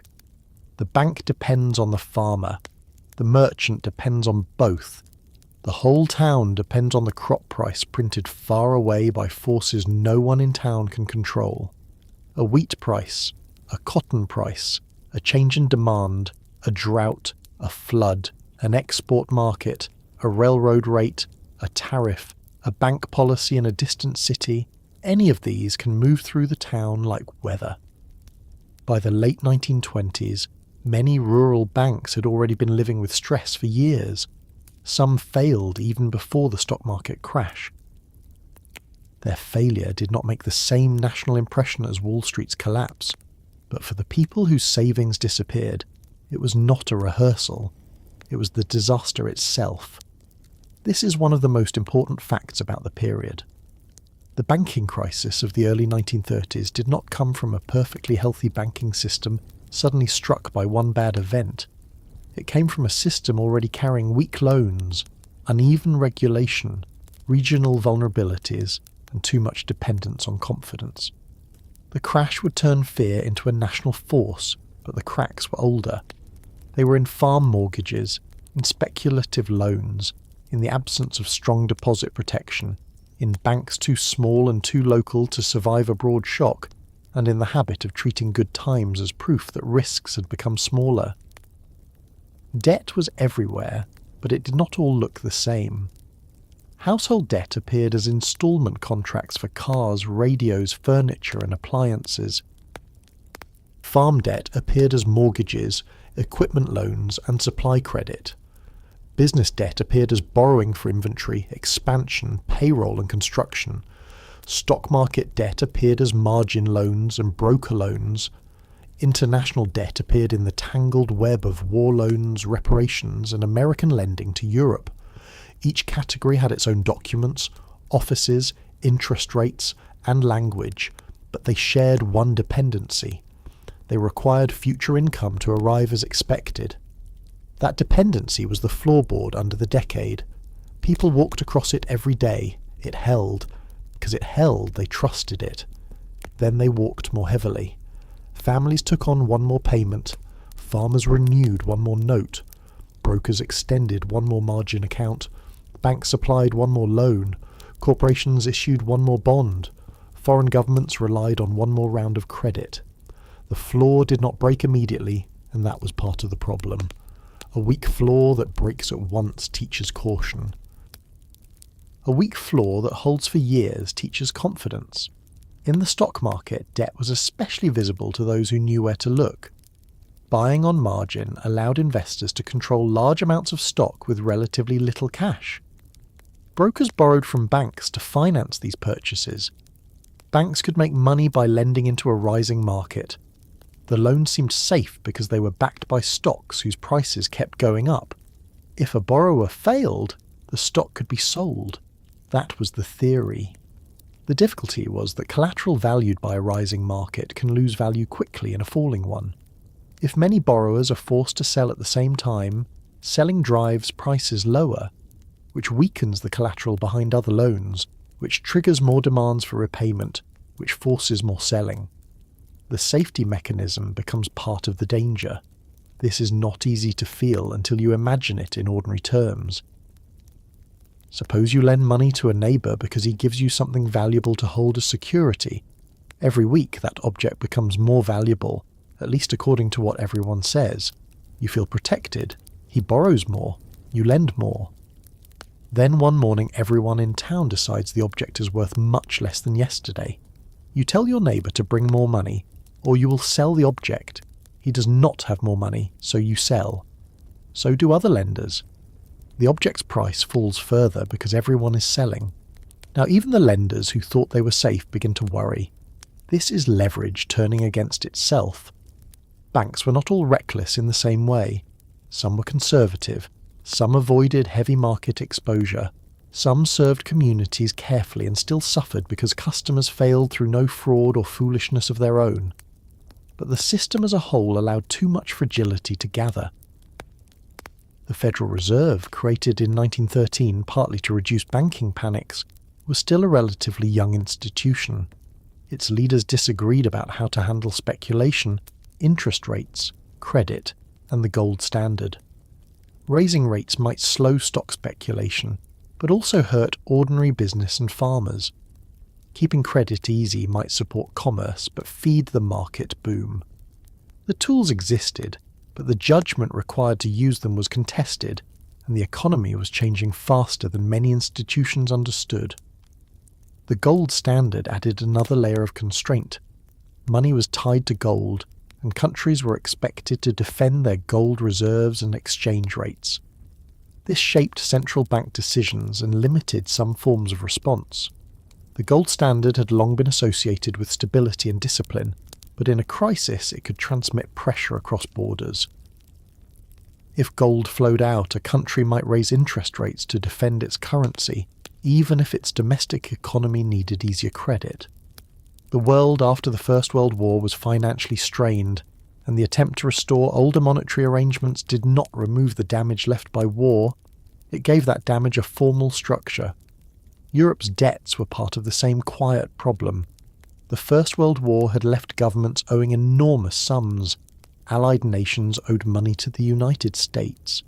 Germany owed reparations. Germany borrowed from American lenders to help meet obligations and rebuild. Those payments then helped Britain and France pay debts to the United States. This circular flow was never as stable as it looked on paper. It depended heavily on continued American lending. As long as US banks and investors were willing to send capital abroad, the system could function. If American credit tightened, the strain would spread internationally. The Roaring Twenties were not only an American story, they were tied into a world economy still recovering from a war that had shattered budgets, currencies, trade patterns, and political stability. At home, the ordinary depositor saw almost none of this. A woman placing household savings in a bank did not think about German reparations or call loans to brokers. A shopkeeper did not think about the gold standard when he deposited receipts at the end of the week. A farmer renewing a note did not think about investment trusts or Federal Reserve debates. That is how systems work. Each person interacts with the small visible piece. The danger forms in the connections between pieces. There was no federal deposit insurance in the 1920s. This is a detail modern people often have to pause over. Today, many depositors in the United States assume that bank deposits are insured up to a legal limit. That expectation changes behaviour. It reduces the reason to panic at the first rumour. But in the 1920s, if a bank failed, depositors could lose their savings. They might receive a portion back after assets were liquidated, but it could take time and the recovery might be incomplete. Savings were not abstract. They were a daughter's schooling, a winter's coal, a payment on land, a few $100s accumulated over years, the emergency fund for illness or burial. To lose them was to lose stored time. This is why rumour could become so powerful. A bank run begins in the mind before it begins at the counter. Someone hears that a bank is weak. Someone else withdraws money just to be safe. Others see the line. The line itself becomes evidence. People who believed the bank was sound may join because they cannot risk being last. Even a bank with decent assets can fail if too many depositors demand cash at once. Trust is efficient while it lasts because not everyone asks for proof at the same time. Panic is the moment when everyone asks for proof together. In a small town, a run could feel almost intimate. The people in line might know the teller. They might know the bank president's family. They might attend the same church. That did not remove fear. It may have made it worse. To withdraw money could feel like betrayal, but leaving it could feel like risking your children's future. The bank officers might stand inside trying to appear calm, knowing that calm was necessary, knowing that cash reserves were limited, knowing that every person who left with money made the next person more dangerous. There are few scenes that show the social nature of money more clearly than a bank run. Money's not only metal, paper, or ledger entries, it is trust arranged into habits. When the habits break, the paper changes meaning. The debt structure of the 1920s also affected businesses in ways that seemed manageable until demand slowed. A manufacturer might borrow to expand a plant because sales had been strong. A retailer might borrow to carry inventory. A construction firm might borrow for materials and payroll while waiting for buyers or tenants. A real estate developer might borrow against expected sales. Each loan was tied to a story about future income. During the boom, those stories were persuasive. The country was growing, cities were expanding, cars needed roads, families needed homes, factories needed power, investors wanted returns. It was easy for lenders and borrowers to meet in the middle and call the arrangement reasonable. But when sales slowed, debt changed character. The same loan that had been a tool became a weight. Interest continued. Principal came due. Refinancing became harder if lenders grew cautious. A business that might have survived a temporary decline with little debt could be forced into drastic cuts if obligations were high. Debt reduces flexibility. It turns time against the borrower. Every week of weak sales matters because the calendar does not stop. This was true for companies, farms, households, and speculators alike. The 1920s had increased the number of people and institutions for whom the future was already partly pledged. There is a phrase often used in finance, liquidity. It sounds dry, almost bloodless, but it refers to something very human in a crisis. Liquidity is the ability to get cash when you need it. A person may own land, machinery, stocks, furniture, or crops, and still not have cash at the right moment. A bank may have loans that will be repaid eventually and still not have enough cash for depositors today. A business may have inventory and still not have payroll. A farmer may have a harvest coming and still not have money for a note due now. Crises often turn on timing. The asset exists, but the payment is due before the asset can be turned into cash. During good times, people do not worry much about liquidity because buyers are available, credit is available, and lenders are patient. During bad times, everyone wants cash at once. Buyers disappear, lenders tighten, assets sell only at low prices, patience vanishes. The Roaring Twenties created a great deal of apparent wealth that depended on markets remaining liquid. Stocks could be sold, land could be refinanced, goods could be moved, loans could be renewed. When confidence broke, each of those assumptions became less reliable. The quiet cracks were also visible in the structure of securities and holding companies. Some companies used layers of ownership and debt that made their finances difficult for ordinary investors to understand. Utility holding companies could control operating companies through chains of stock ownership, sometimes with relatively little actual equity at the top. Investment trusts, as we've seen, could hold shares in other trusts. This created a sense of diversification and sophistication, while sometimes multiplying risk. A small decline in the value of underlying assets could become a large decline in the value of the leverage structure above them. To the public, these arrangements often appeared as modern finance. Modern finance can be useful, but complexity can also hide weakness until the moment simplicity returns by force. Who owes what, who can pay, and what is left if they cannot. For ordinary people, the language of finance could be distant, but the consequences were not. A teacher who placed savings in a bank, a widow who bought a bond recommended as safe, a clerk who invested in an investment trust, a farmer who mortgaged land, a shopkeeper who extended credit to customers, all became linked to the same broad environment of trust and repayment. The economy was not a set of separate boxes, it was a web of promises. Prosperity made the web look strong because most of the strands held most of the time. But strength in a web depends on what happens when pressure reaches several strands at once. Debt also had a moral disguise in the 1920s. It often arrived dressed as confidence. A bank loan to a growing business looked like faith in enterprise. A mortgage looked like faith in land. A margin loan looked like faith in the market. An installment contract looked like faith in the household's future wages. American culture has often admired confidence, sometimes wisely, sometimes not. The problem is that confidence can be both a virtue and a solvent. It can hold people together, and it can dissolve caution. By the late 1920s, many forms of debt were being justified by the same belief. The future would be large enough to cover the present.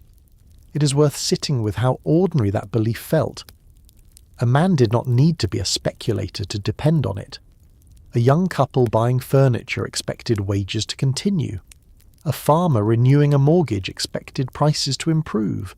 A banker extending credit expected customers to repay. A corporation issuing bonds expected profits to remain strong. A foreign borrower expected American capital to keep flowing. The belief was not always foolish at the individual level. Most of life requires some trust in the future. The danger came from too many similar bets resting on the same optimistic assumptions. The banking system turned those assumptions into balance sheets. On one side were deposits, capital, and borrowed funds. On the other were loans, securities, mortgages, and reserves. Balance sheets look orderly because columns are orderly. They do not show fear. They do not show a farmer's sleepless night before asking for an extension. They do not show a banker deciding whether calling in loans will save the institution or destroy the customers who support it. They do not show a depositor walking past the bank twice before deciding whether to withdraw. Numbers can describe risk, but they do not always convey the lived pressure of it. By the late 1920s, some banks had also invested in securities or had affiliates involved in the sale of securities. Commercial banking and investment activity were not separated in the way they would be after later reforms. This allowed financial enthusiasm to move through institutions more freely. Banks could be lenders, investors, promoters, and advisors in overlapping ways. During a boom, overlap can appear efficient. During a crisis, it can spread damage. If securities fall, bank assets weaken. If bank assets weaken, depositors worry. If depositors worry, banks call loans. If banks call loans, borrowers sell assets. Selling assets pushes prices down further. The connections that once seemed profitable become channels for fear. None of this means that everyone saw the disaster clearly and ignored it. Some people did warn about excessive debt and speculation. Some bankers remained cautious. Some families refused installment buying. Some farmers knew that land prices and crop prices could not support their debts forever. Some policymakers worried about the market, but warnings had to compete with experience. If a person had been warned for years and the boom continued, the warning lost force. The human mind learns from what happens repeatedly. In the 1920s, risks repeatedly seemed to pay. This may be the most dangerous lesson prosperity can teach. Not that risk does not exist, but that risk belongs to other people. The bank down the road failed because its officers were careless. The farmer lost land because he borrowed too much. The speculator was wiped out because he was greedy. The town in trouble was unlucky. The industry in decline was old-fashioned. Each explanation isolates the failure. It keeps the larger pattern from coming into view. A society can remain confident as long as it can treat every warning sign as someone else's mistake. The quiet cracks beneath the floorboards were not quiet because they made no sound. They were quiet because the louder sounds covered them. The factory whistle, the automobile engine, the radio advertisement, the jazz band, the newspaper headline, the rising market, the campaign speech, the salesman's voice, the banker's assurance. All of these sounds belong to the decade, and many of them were honest in their own limited way. But underneath them were smaller sounds. A farm note renewed again, a bank examiner concerned about weak assets, a depositor whispering about a failed bank in another county, a broker increasing margin requirements, a business delaying payment to a supplier, a family choosing which bill to pay first. Those smaller sounds matter because history often changes volume suddenly. What was barely audible becomes the only thing anyone can hear. A bank that had seemed solid becomes a line of frightened depositors. A debt that had seemed manageable becomes impossible. A loan that had seemed safe becomes doubtful. A stock used as collateral becomes worth less each hour. A farm mortgage becomes a foreclosure notice. The transformation can feel instantaneous, but the materials were prepared in advance. So before the famous days of panic, before the crowds on Wall Street, before the newspaper words that would become part of American memory, the country was already standing on a structure made of promises. Many were reasonable promises. Some were reckless, some were forced by poverty, some were encouraged by salesmen, some were written in bank offices by men who believed they were helping their communities. Some were international agreements signed by officials trying to stabilize a damaged world. But they all depended on continuation, continued wages, continued prices, continued lending, continued confidence, continued belief that the next payment, the next buyer, the next harvest, the next loan, the next rise in the market would arrive in time. The next thing to watch is what happens when time itself seems to change. In a boom, tomorrow feels generous. In a panic, tomorrow feels like it has closed its door. And in October of 1929, the people who had spent years treating the future as a reliable partner began to discover how quickly that partner could step away. October did not begin with silence. That is important to remember. The country did not wake up one morning and immediately understand that an age had ended. There were still office clerks hurrying to work, department stores opening their doors, factories taking orders, farmers watching weather, children walking to school, radios playing music in parlours, and newspapers arriving on porches with ordinary headlines mixed beside market quotations. Even in New York, where the financial district carried more tension than usual, people still ate breakfast, tied neckties, answered telephones, checked appointment books, and tried to place the strange uneasiness of the market inside the familiar routines of the day. Panic rarely announces itself honestly at first. It enters dressed as a bad morning, a rough session, a temporary correction, one more interruption before things return to normal. The market had already been uneasy before the famous week. Prices had reached extraordinary levels in early September 1929, and then the movement became less certain. There had been sharp breaks and partial recoveries. There had been warnings, arguments, denials, and reassurances. The economist and financial forecaster Roger Babson had publicly warned that a crash was coming, and the market had reacted badly for a time in September. But the late 1920s had trained many investors to treat declines as opportunities. Buy the dip, in modern language, though they did not use the phrase that way then. Temporary weakness had so often been followed by renewed gains that many people had learned the wrong lesson from survival. Each recovery seemed to prove that the market could absorb fear and continue upward. That is one of the most dangerous memories a boom can create. People remember the last scare and how harmless it became. They remember the friend who sold too early and regretted it. They remember the broker who said not to be frightened. They remember the newspaper column explaining that sound stocks always come back. A market does not need everyone to be irrational. It only needs enough people to believe that the risks which failed to destroy them yesterday will fail again tomorrow. By October 1929, that belief was still alive, but it was no longer calm. It had to argue with evidence. In brokerage offices, the ticker tape carried that evidence in small printed fragments. The tape did not say fear, it said prices. It did not say ruin, it said volume. It did not say that a man across the room had borrowed too much, or that a bank was becoming nervous about its loans.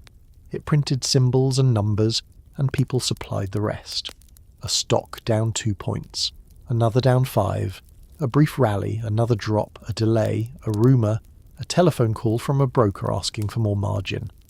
The machinery of finance turned human anxiety into transactions, and then the transactions created more anxiety. The system that had made rising prices feel like proof now made falling prices feel like accusation. Thursday, October the 24th, 1929, would be remembered as Black Thursday. The morning opened with heavy selling, not ordinary selling, not the kind that could be explained away as a few cautious investors taking profits. Orders flooded the market. Prices dropped sharply. The ticker fell behind because trading volume was overwhelming. That delay mattered more than a modern listener might realise. In a world without instant screens and continuous digital updates, the ticker was one of the ways people believed they knew what was happening. When it lagged, investors were not merely watching losses, they were watching old losses, while newer ones formed beyond view. Imagine trying to navigate a storm by looking at the weather report from an hour ago. Inside the New York Stock Exchange, the noise was extraordinary. Men shouted orders, messengers pushed through crowds, clerks tried to process trades, brokers struggled to understand where prices truly stood. Stocks that had seemed prestigious and solid fell with alarming speed. Outside, people gathered near Wall Street, drawn by rumour, fear, curiosity, and the human instinct to stand near the place where history appears to be happening, even when there is nothing useful to see. News spread through telephone lines and brokerage wires.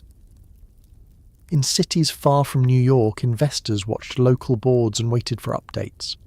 The national market had become a national theatre, and suddenly the performance had changed from confidence to dread. Then came one of the most famous gestures of the day. A group of powerful bankers met at the House of Morgan, the old fortress of American finance. The meeting itself mattered because it suggested that the guardians of the system had recognized the danger. Thomas Lamont of J.P. Morgan and other leading figures emerged with words meant to reassure the public. Richard Whitney, vice president of the New York Stock Exchange, walked onto the exchange floor and placed a large order for US steel at a price above the market. He then bought other blue-chip stocks. The point was not merely to acquire shares, the point was to perform confidence in public. That performance worked for a while. Prices recovered from the worst of the day's declines. The dramatic buying by leading bankers suggested that responsible men with deep pockets believed the market was sound. To many people, this mattered. The financial world was still hierarchical in its imagination.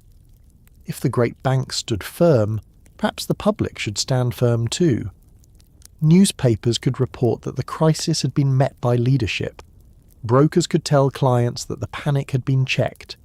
Men who had spent the morning sick with worry could go home and say that the worst had passed.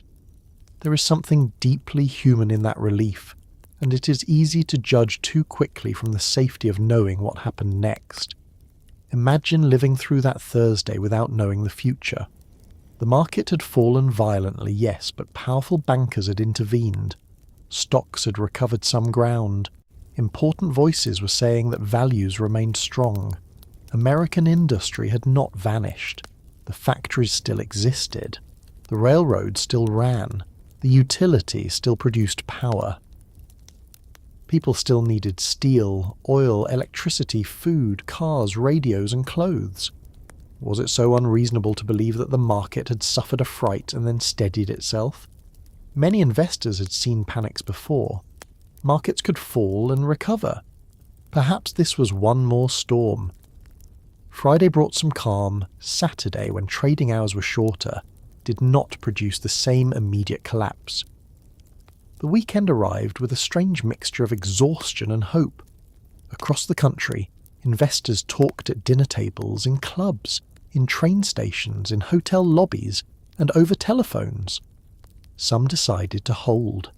Some decided to sell as soon as they could. Some waited for advice. Some had no choice because margin calls were already closing in. The problem with a weekend in the middle of a financial panic is that it gives fear time to organise itself. Markets close, but imagination does not. People read newspapers, they replay conversations, they calculate losses. They wonder who else is worried. They ask whether Monday will bring recovery or disaster. By then, the issue was no longer only prices. It was trust. Could investors trust brokers? Could brokers trust borrowers? Could banks trust collateral? Could depositors trust banks? Could the public trust the men who had reassured them? Could anyone trust the quoted values printed in the paper if those values might be gone by the time the market opened? In a boom, trust is spread broadly and lightly. People do not inspect every plank because walking has been easy. In a panic, each person suddenly looks down. Monday, October 28th, brought the answer many people feared. Selling resumed with force. The support that had seemed so dramatic on Thursday was not enough. Prices dropped heavily. This was not a theatrical moment of confidence restored. This was a market discovering that the pool of buyers was not bottomless. Margin calls forced selling. Investors who had planned to wait were compelled to act. Brokers demanded additional funds to protect loans. Those who could not provide cash saw their stocks sold. Forced selling pushed prices lower, which created more margin calls, which produced more selling. The machinery did not need anyone to choose panic deliberately. It could manufacture panic from rules written during confidence. That is a key point. Many people did not sell because they calmly decided stocks were overvalued. They sold because leverage left them no room. Debt removed patience. A person who owns a stock outright can choose to wait through a decline, if his circumstances allow. A person who bought on margin may not be allowed to wait. The broker's demand turns fear into action. The market had been lifted by borrowed money, and now borrowed money became a trapdoor. The same leverage that had made gains exciting made losses uncontrollable. Think of a small investor in a city far from New York. He may be a dentist, a merchant, a lawyer, a school principal, a widow managing savings, a clerk who has been careful for years.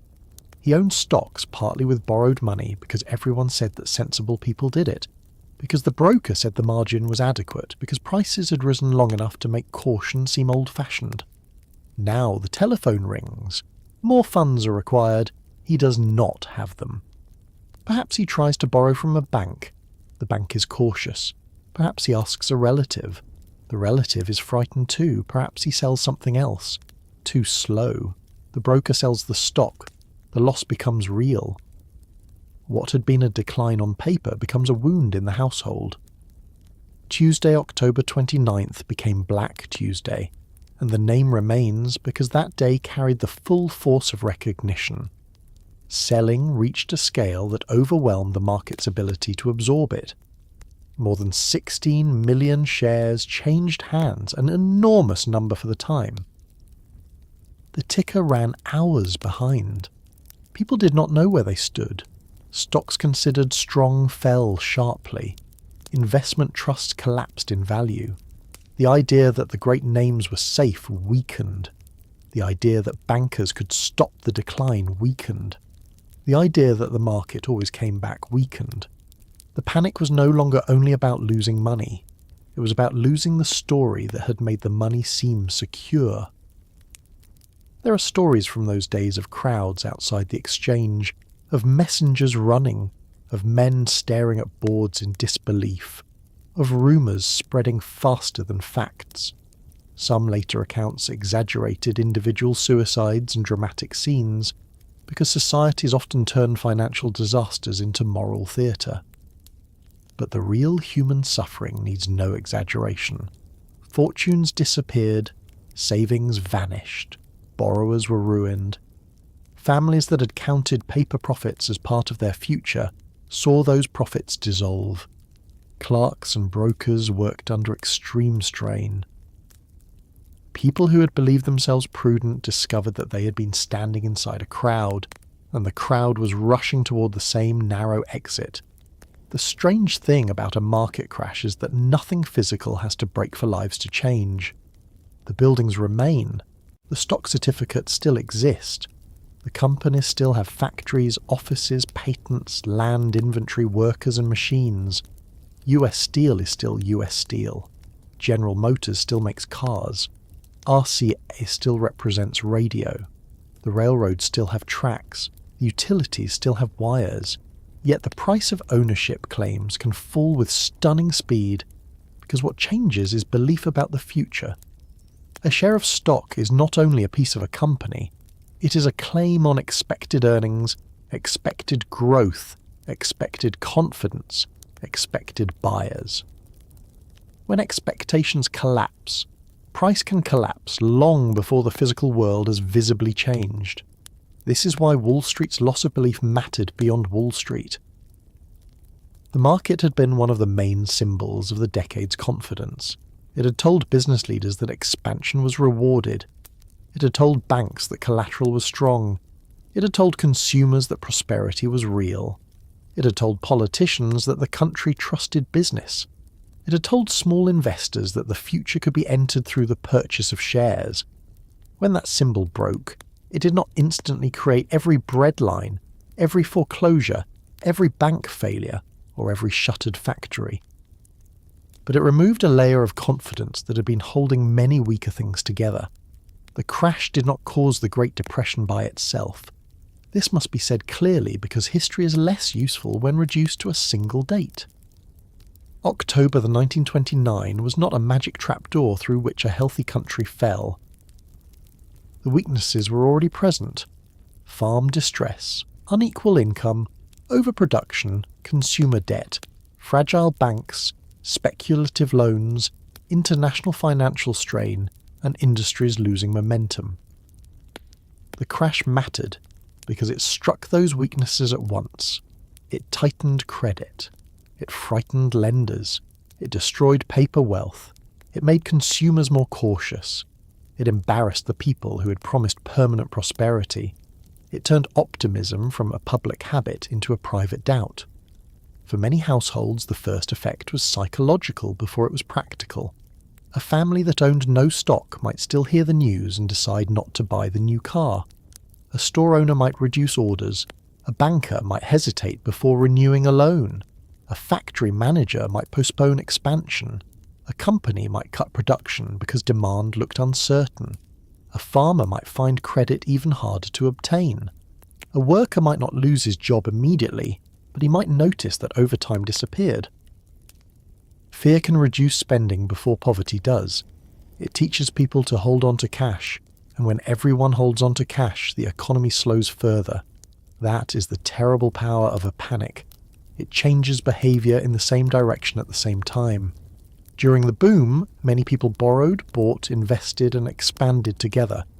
During the panic, many people sold, saved, withdrew, cancelled, and delayed together. The direction reversed, but the crowd remained a crowd. The same social force that had carried prices upward now carried them downward. A person who might have been brave alone became cautious, because everyone else was cautious. A bank that might have lent in normal times held back because other banks were holding back. A business that might have hired waited because other businesses were waiting. Waiting became contagious. On Wall Street itself, the days after Black Tuesday did not bring simple finality. Markets rose and fell, there were rallies, there were speeches. There were reassurances. Important men continued to say that the foundations of business were sound. President Herbert Hoover and leading industrialists tried to project confidence. The country had experienced downturns before, and many expected this one to be sharp but temporary. That expectation was not absurd. Americans had lived through financial panics and recessions in the past. The idea of a long, grinding collapse lasting years was not yet fully imaginable to many people in late 1929. Disaster often has to teach its own scale. Still, something had changed. The certainty was gone. You can feel that change if you imagine a man opening the newspaper after the crash.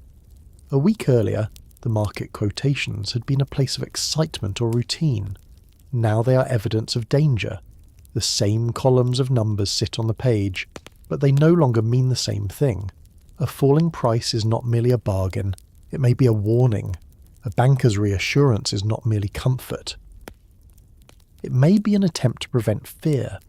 A broker's advice is not merely expert guidance. It may be survival talk from a man whose own business is under strain. The world has not lost all its facts, but the interpretation of the facts has changed. For the people who worked inside brokerage houses, The crash was also a professional catastrophe. Brokers had encouraged customers into the market. Some had believed sincerely in the advice they gave. Others had been careless. After the crash, customers who had lost money did not always distinguish between the two. Trust in financial intermediaries weakened. Brokerage firms faced losses, unpaid debts, and reputational damage. Employees worked through backlogs, disputes, and confusion.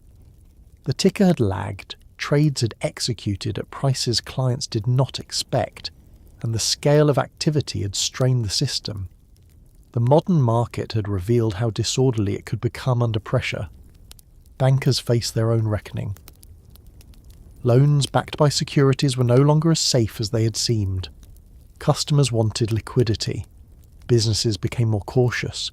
Weak loans became harder to hide.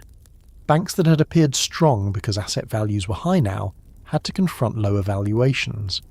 In the months and years ahead, this would become one of the channels through which the crash moved from Wall Street to Main Street. But even in the immediate aftermath, the awareness was there. A falling market did not stay politely inside the exchange. It walked into banks through collateral values, into households through savings, into businesses through confidence, and into politics through public anger. Public anger mattered. The 1920s had celebrated financiers, executives, promoters, and market winners. After the crash, admiration began to sour. People asked who had known what, who had profited, who had manipulated prices, who had sold before the fall, who had encouraged ordinary investors to buy too late. Some of these questions were fair. Some were fueled by rumour. All of them showed that the moral meaning of the market had changed. During the boom, speculation could be described as faith in American enterprise. After the crash, it could be described as gambling, fraud, or madness. The same behaviour looked different once it stopped paying. This reversal is common after bubbles. The public first praises risk, then punishes it. A man who borrowed to buy rising stocks is bold in 1928 and foolish in 1929. A bank that lent eagerly is progressive in the boom and reckless in the crash. A promoter who sold visions of the future is a genius while prices rise and a villain when they fall. These judgments are not entirely wrong, but they are incomplete. They allow society to place blame on individuals while avoiding the harder question of why so many institutions rewarded the same behaviour for so long. That harder question leads back to the whole decade. The market stopped believing in itself because the belief supporting it had become too stretched. Stocks could not rise forever on borrowed money. Corporate earnings could not justify every price. Consumers could not keep buying durable goods indefinitely through credit. Farmers could not repay debts with collapsing crop prices. Workers could not support mass consumption without sufficient wages. Banks could not remain safe if too many loans depended on inflated collateral. International payments could not remain stable if American lending faltered. The crash was the moment when these different pressures became visible to people who had spent years seeing only the surface. There is one more scene to hold in mind. Late in the evening after one of those terrible trading days, a brokerage office finally empties. The floor is littered with paper. Men who had shouted all day speak softly or not at all. The ticker has stopped. The telephones are quiet for the moment. Outside, New York still exists. Streetcars move. Restaurants close. Hotel lights remain on. Someone sweeps a sidewalk. The city has not physically collapsed, and yet inside that office, a certain version of the future has ended. Not the whole future, not the country itself, but the future that had been priced into those stocks, borrowed against by those investors, and repeated in those confident conversations has lost its authority. That is what happened when Wall Street stopped believing in itself. It did not merely reduce numbers, it changed the emotional weather of the United States. It made lenders more defensive, consumers more hesitant, businesses more cautious, and politicians more exposed. It turned private debts into public worries. It transformed paper losses into cancelled orders, delayed purchases, tightened credit, and eventually lost jobs. The crash was not the depression in full. It was the door opening onto it. And once that door opened, the forces built during the Roaring Twenties began moving in the opposite direction. Credit that had expanded began to contract. Confidence that had lifted prices began to drain away. Factories that had produced for eager buyers faced emptying order books. Banks that had looked sturdy faced depositors who wanted proof. Families that had bought on tomorrow's wages now had to survive when tomorrow's wages were no longer certain. The party did not end in one instant. It ended room by room, bill by bill, loan by loan, job by job, as the crash moved outward from Wall Street and became something larger, slower, and far more difficult to escape. The party did not end in one instant. That is the first thing to understand. There was no single bell that rang across the United States announcing that the Roaring Twenties were over and the Great Depression had begun. Life is rarely that tidy while people are living it. In the weeks after the crash, many Americans still expected recovery. They had reasons for that expectation. Markets had fallen before. Business cycles had turned downward before. Banks had been strained before. Factories had slowed and then restarted. The country had a long history of panics, recessions, and hard seasons that eventually gave way to renewed activity. So at first, many people tried to place what was happening inside a familiar box: a market break, a correction, a recession, a difficult winter, something serious, yes, but something that would pass. That belief was understandable. It was also one of the reasons the descent felt so strange. The early depression did not arrive as a fully formed national memory. It arrived as a series of individual adjustments. A factory cut overtime, a store reduced orders, a bank tightened lending, a family delayed buying a car, a farmer renewed a note under worse terms, a construction project was postponed. A young man heard that a job opening had vanished. A woman who had planned to buy a washing machine decided the old tub and wringer would have to last. Each choice made sense on its own. Each was careful, practical, and in many cases necessary. But when millions of people and institutions made similar careful choices at the same time, caution became contraction. That is how the Roaring Twenties became the Great Depression. The habits that had supported expansion reversed direction. Credit had pulled purchases forward, and now debt forced households to cut back. Stock prices had made people feel wealthy, and now paper losses made them feel poorer. Banks had lent against optimism, and now they demanded safety. Factories had produced for a future of rising demand, and now orders slowed. Businesses had borrowed to expand, and now fixed costs became burdens. Farmers had carried debts from earlier years, and now falling prices made repayment even harder. The world economy had depended on American lending, and now American capital became more cautious. The same connections that had made prosperity spread quickly now made weakness spread quickly too. Think of a household in 1930 that had seemed solid in 1928. The father still has work, but perhaps not as many hours. The mother has already become more careful with food, fuel, and clothing. The car payment remains, the furniture payment remains. The radio, once a symbol of modern life, now brings news that makes the room quieter. Stock losses may or may not have touched the family directly, but the atmosphere has changed. Neighbours speak differently. The bank seems less friendly. The store owner is less willing to extend credit. A cousin is out of work. A brother-in-law has moved in temporarily. The family is not destitute yet. That word matters. Not yet. But the future, which once seemed to arrive carrying gifts, now arrives carrying bills. A depression deepens when uncertainty changes how people behave. A family afraid of losing income spends less. A business seeing customers spend less cuts production. Workers losing wages spend less still. Banks seeing business weakness lend less. Reduced lending makes it harder for businesses and households to manage. Prices fall because sellers are desperate to attract buyers. Falling prices sound good if you're thinking only as a shopper, but for debtors they can be brutal. If the price of wheat falls, the farmer still owes the same number of dollars. If wages fall, the car payment does not fall automatically. If goods sell for less, a business must sell more just to cover the same debt. Deflation makes old obligations heavier. This is one of the cruel mechanics of the early 1930s. Money became harder to get, and debts became harder to bear. A farmer who had borrowed during better times now needed more bushels of wheat or pounds of cotton to repay the same loan. A shopkeeper had to sell more goods at lower margins.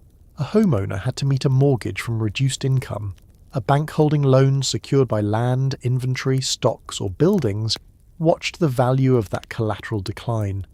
Every falling price weakened someone's balance sheet. And because one person's payment was another person's income, missed obligations moved outward. The bank failures made this worse in a way that is difficult to overstate. When a bank failed before deposit insurance, ordinary people could lose savings that had taken years to gather. That loss immediately reduced spending, but it also damaged trust. Depositors at other banks became nervous. If one bank could fail, why not another? People withdrew money to be safe, but withdrawals weakened banks. Banks called in loans to raise cash, but calling in loans hurt borrowers. Borrowers sold assets, but forced selling lowered prices. Lower prices weakened other loans. The logic fed on itself. By the early 1930s, thousands of banks failed across the United States, and each failure carried local consequences that no national statistic can fully capture. Picture a small-town bank closing its doors. The sign in the window may be carefully worded. It may speak of temporary suspension, reorganization, or protection of depositors, but the people standing outside do not experience careful wording. They experience absence. The money for seed is gone or frozen. The savings for a daughter's training are gone or uncertain. The emergency fund for illness is gone. The merchant who kept his operating money there cannot pay suppliers. The farmer who needed a renewal cannot get it. The church treasurer has to explain missing funds. The county's financial life, which had seemed to move through familiar channels, suddenly runs into a locked door. A failed bank is not only a failed business, it is a broken promise at the centre of a community. The federal government under Herbert Hoover did not do nothing, though it has often been remembered that way. Hoover encouraged voluntary cooperation among business leaders, supported public works to some extent, backed the creation of the Reconstruction Finance Corporation in 1932 to lend to banks and other institutions, and struggled with a crisis larger than anything the federal government had previously tried to manage. But Hoover also believed strongly in balanced budgets, local responsibility, voluntary action, and the danger of undermining individual character through direct federal relief. Those beliefs had roots in older American traditions, and many people shared them. The problem was that the scale of the collapse overwhelmed the tools and assumptions being used against it. This is another place where the 1920s mattered. The decade had celebrated limited regulation, business leadership and private confidence. When the crisis came, many leaders first tried to restore confidence by speaking as if confidence itself were the missing ingredient. But confidence cannot be commanded back into existence when debts are failing, banks are closing, wages are falling, and jobs are disappearing. Words that had reassured people during minor downturns began to sound thin. The old language of self-correction did not match the lived experience of men standing in employment lines, or families watching savings vanish. Unemployment turned the depression from a financial crisis into a daily social reality. By 1933, roughly 1 in 4 workers in the United States was unemployed. That number is so large that it can become strangely hard to feel. 1 in 4 means a workplace emptied by a quarter. It means a street where every few houses contain someone looking for work. It means fathers leaving home each morning with nowhere certain to go, not because they are lazy, not because they lack discipline, but because the jobs are not there. It means women stretching meals, taking in laundry, sewing for others, managing shame at the grocery counter, and deciding which bill can wait. It means children learning that adults can be frightened even when they try not to show it. The emotional weight of unemployment was severe in a culture that tied work to dignity and masculinity. A man who had provided for his family could feel that he had personally failed, even when millions of others were in the same condition. That is one of the harshest tricks of economic collapse. It turns structural failure into private shame. A closed factory becomes a man's lowered eyes at the dinner table. A bank failure becomes a woman quietly removing an item from the shopping list. A national contraction becomes a child noticing that shoes are repaired again instead of replaced. The Depression entered bodies and households long before it became a set of policies in history books. Breadlines and soup kitchens became visible signs of need, but many families tried hard to avoid public relief for as long as they could. Pride mattered. Stigma mattered. People sold belongings, moved in with relatives, skipped meals, planted gardens, took odd jobs, repaired everything, and made do in ways that required constant attention. Landlords sometimes evicted families, and shanty towns appeared on the edges of cities, bitterly nicknamed Hoovervilles, by people blaming the president for the failure to provide adequate relief. Men rode freight trains in search of work. Young people left home because one fewer mouth at the table might help the family survive. These choices were not symbols to the people making them. They were the next thing that had to be done. Farmers faced their own worsening crisis. Crop prices fell so low that in some cases the cost of bringing goods to market could exceed what the goods would sell for. Farmers burned corn for fuel because it was cheaper than coal. Milk was dumped in protest. Foreclosure auctions became scenes of anger and community resistance. Neighbours sometimes gathered to keep bids low, buying back a farm or equipment for a few cents and returning it to the family. These penny auctions showed both desperation and solidarity. They also showed that many rural Americans believed the system enforcing debts had become morally absurd. What did it mean to take a farm when no one could pay a fair price for it? What did it mean to value land through a market that had stopped functioning normally? The Dust Bowl, which grew more severe later in the 1930s, added environmental disaster to economic collapse on the Great Plains. Drought, overploughing, high winds and fragile soil created storms that stripped land and filled homes with dust. It was not the initial cause of the Great Depression, but it deepened the suffering of many farm families and turned economic failure into migration. Families loaded cars and trucks with what they could carry and headed west, especially toward California, searching for work that often paid little and came with hostility from those already there. The dream of mobility that the automobile had helped sell in the 1920s became, for some, the grim mobility of displacement. Internationally, the crisis spread through the same channels that had carried money during the boom. American lending to Europe contracted. Germany, dependent in part on foreign loans, faced severe strain. Britain, France, and other countries struggled with debts, trade pressures, and currency problems. The gold standard transmitted deflationary pressure across borders. Countries tried to protect themselves. The United States passed the Smoot-Hawley Tariff in 1930, raising duties on thousands of imported goods. The law was intended to protect American producers, but other countries retaliated, and world trade contracted further. In a global crisis, protection can feel sensible from inside one country and damaging when every country does it at once. This was part of the larger tragedy. Many decisions made during the early Depression were understandable at the level of immediate self-defense. A family saved instead of spending. A bank held cash instead of lending. A business cut wages to reduce costs. A country raised tariffs to protect domestic producers. But when everyone defended themselves in ways that reduced someone else's income, the whole system weakened. The crisis was not only a failure of greed or stupidity, it was also a failure of coordination, imagination, and institutions strong enough to stop reasonable private decisions from creating collective disaster. By 1932, the gap between the promise of the 1920s and the reality of the Depression had become politically explosive. Veterans of the First World War, many of them unemployed, marched to Washington as part of the bonus army, seeking early payment of a promised bonus. Their encampment and its eventual removal by force became a powerful symbol of the government's inability to meet the moral demands of the crisis. In cities and towns across the country, anger grew.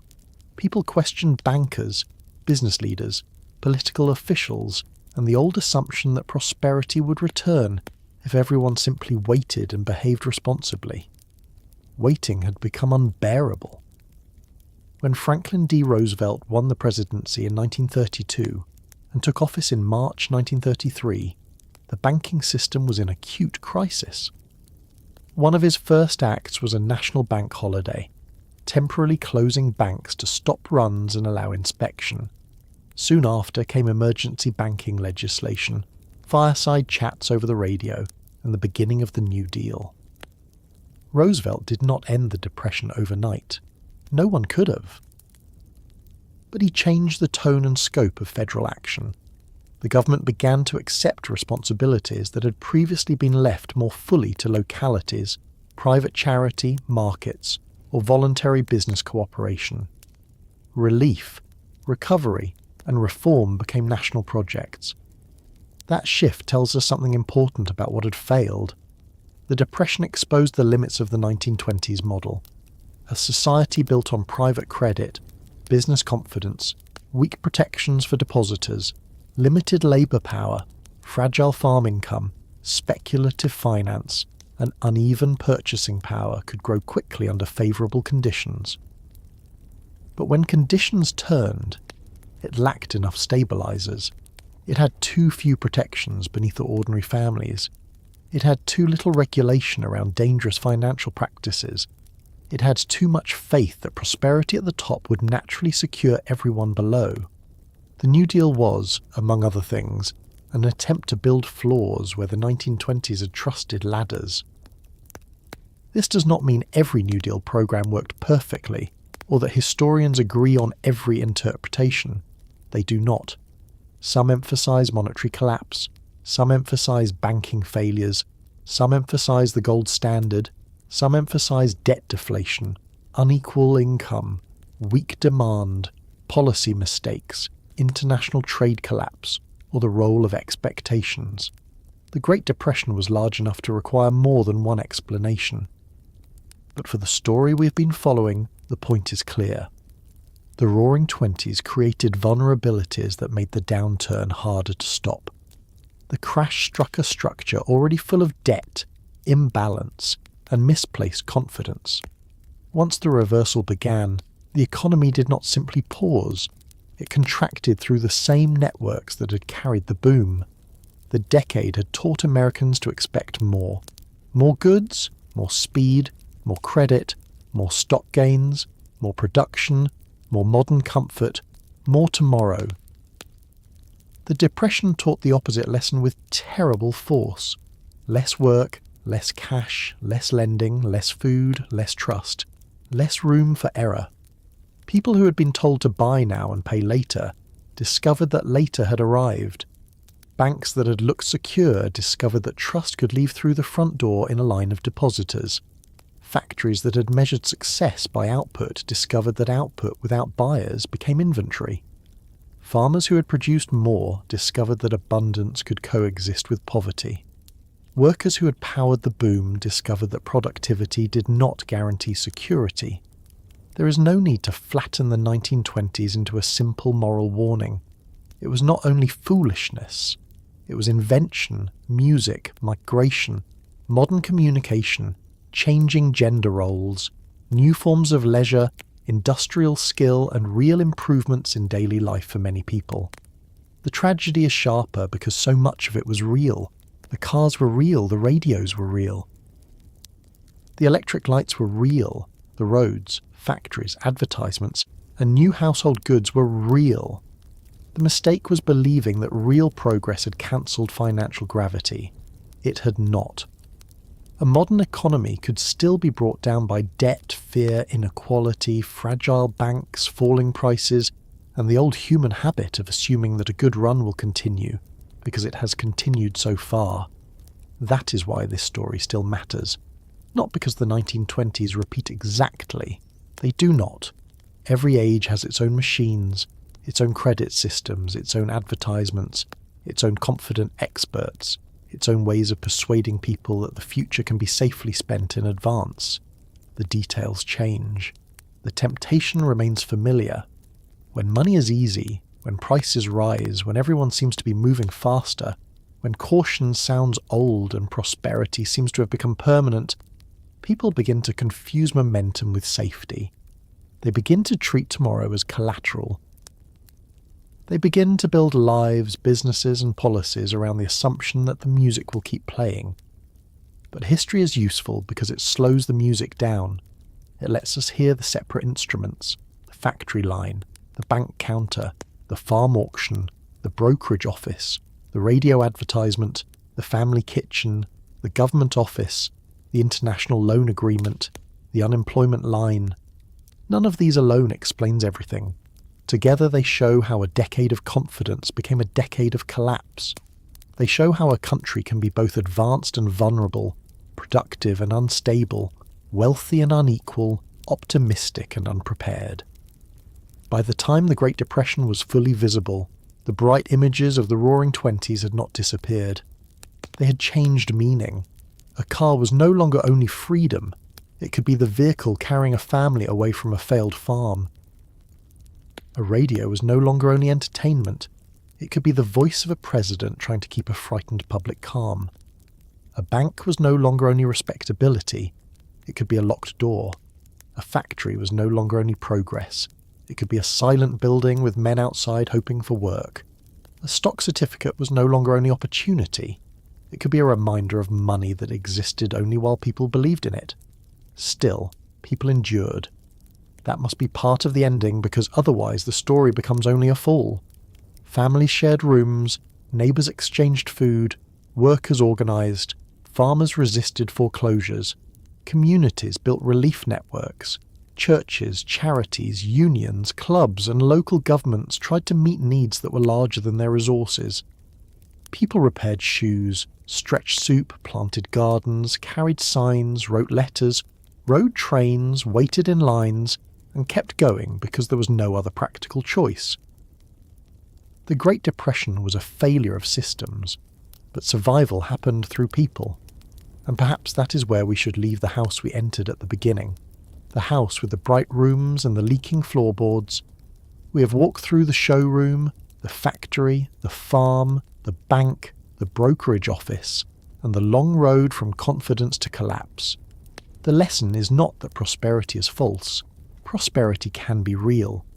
The lesson is that prosperity built too heavily on debt, unequal income, speculation, and the belief that the future will always be richer than the present can become fragile in ways that are easy to ignore while the lights are on. So the next time you hear the phrase the Roaring Twenties, maybe you will still hear the music. You should. The music was part of it. But listen a little longer. Behind it, there is a factory producing faster than wages can follow. There is a farmer calculating a debt against a falling crop price. There is a banker reassuring a depositor while worrying about loans. There is a family signing an installment contract because everyone says the future is safe. There is a broker watching a ticker that cannot keep up. There is a country mistaking speed for stability. And there, in that crowded, bright, restless decade, the Great Depression was not waiting like a monster outside the door.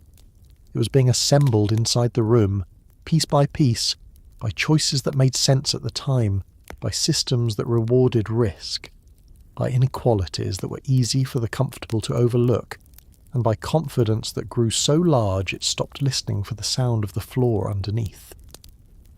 If this story stayed with you tonight, if some ordinary detail made the past feel closer than expected, I would love to know which one.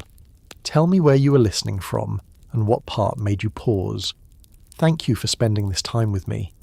Take care of the people in your house tonight, and when the room gets quiet, listen for the small sounds underneath the obvious ones. History is often waiting there,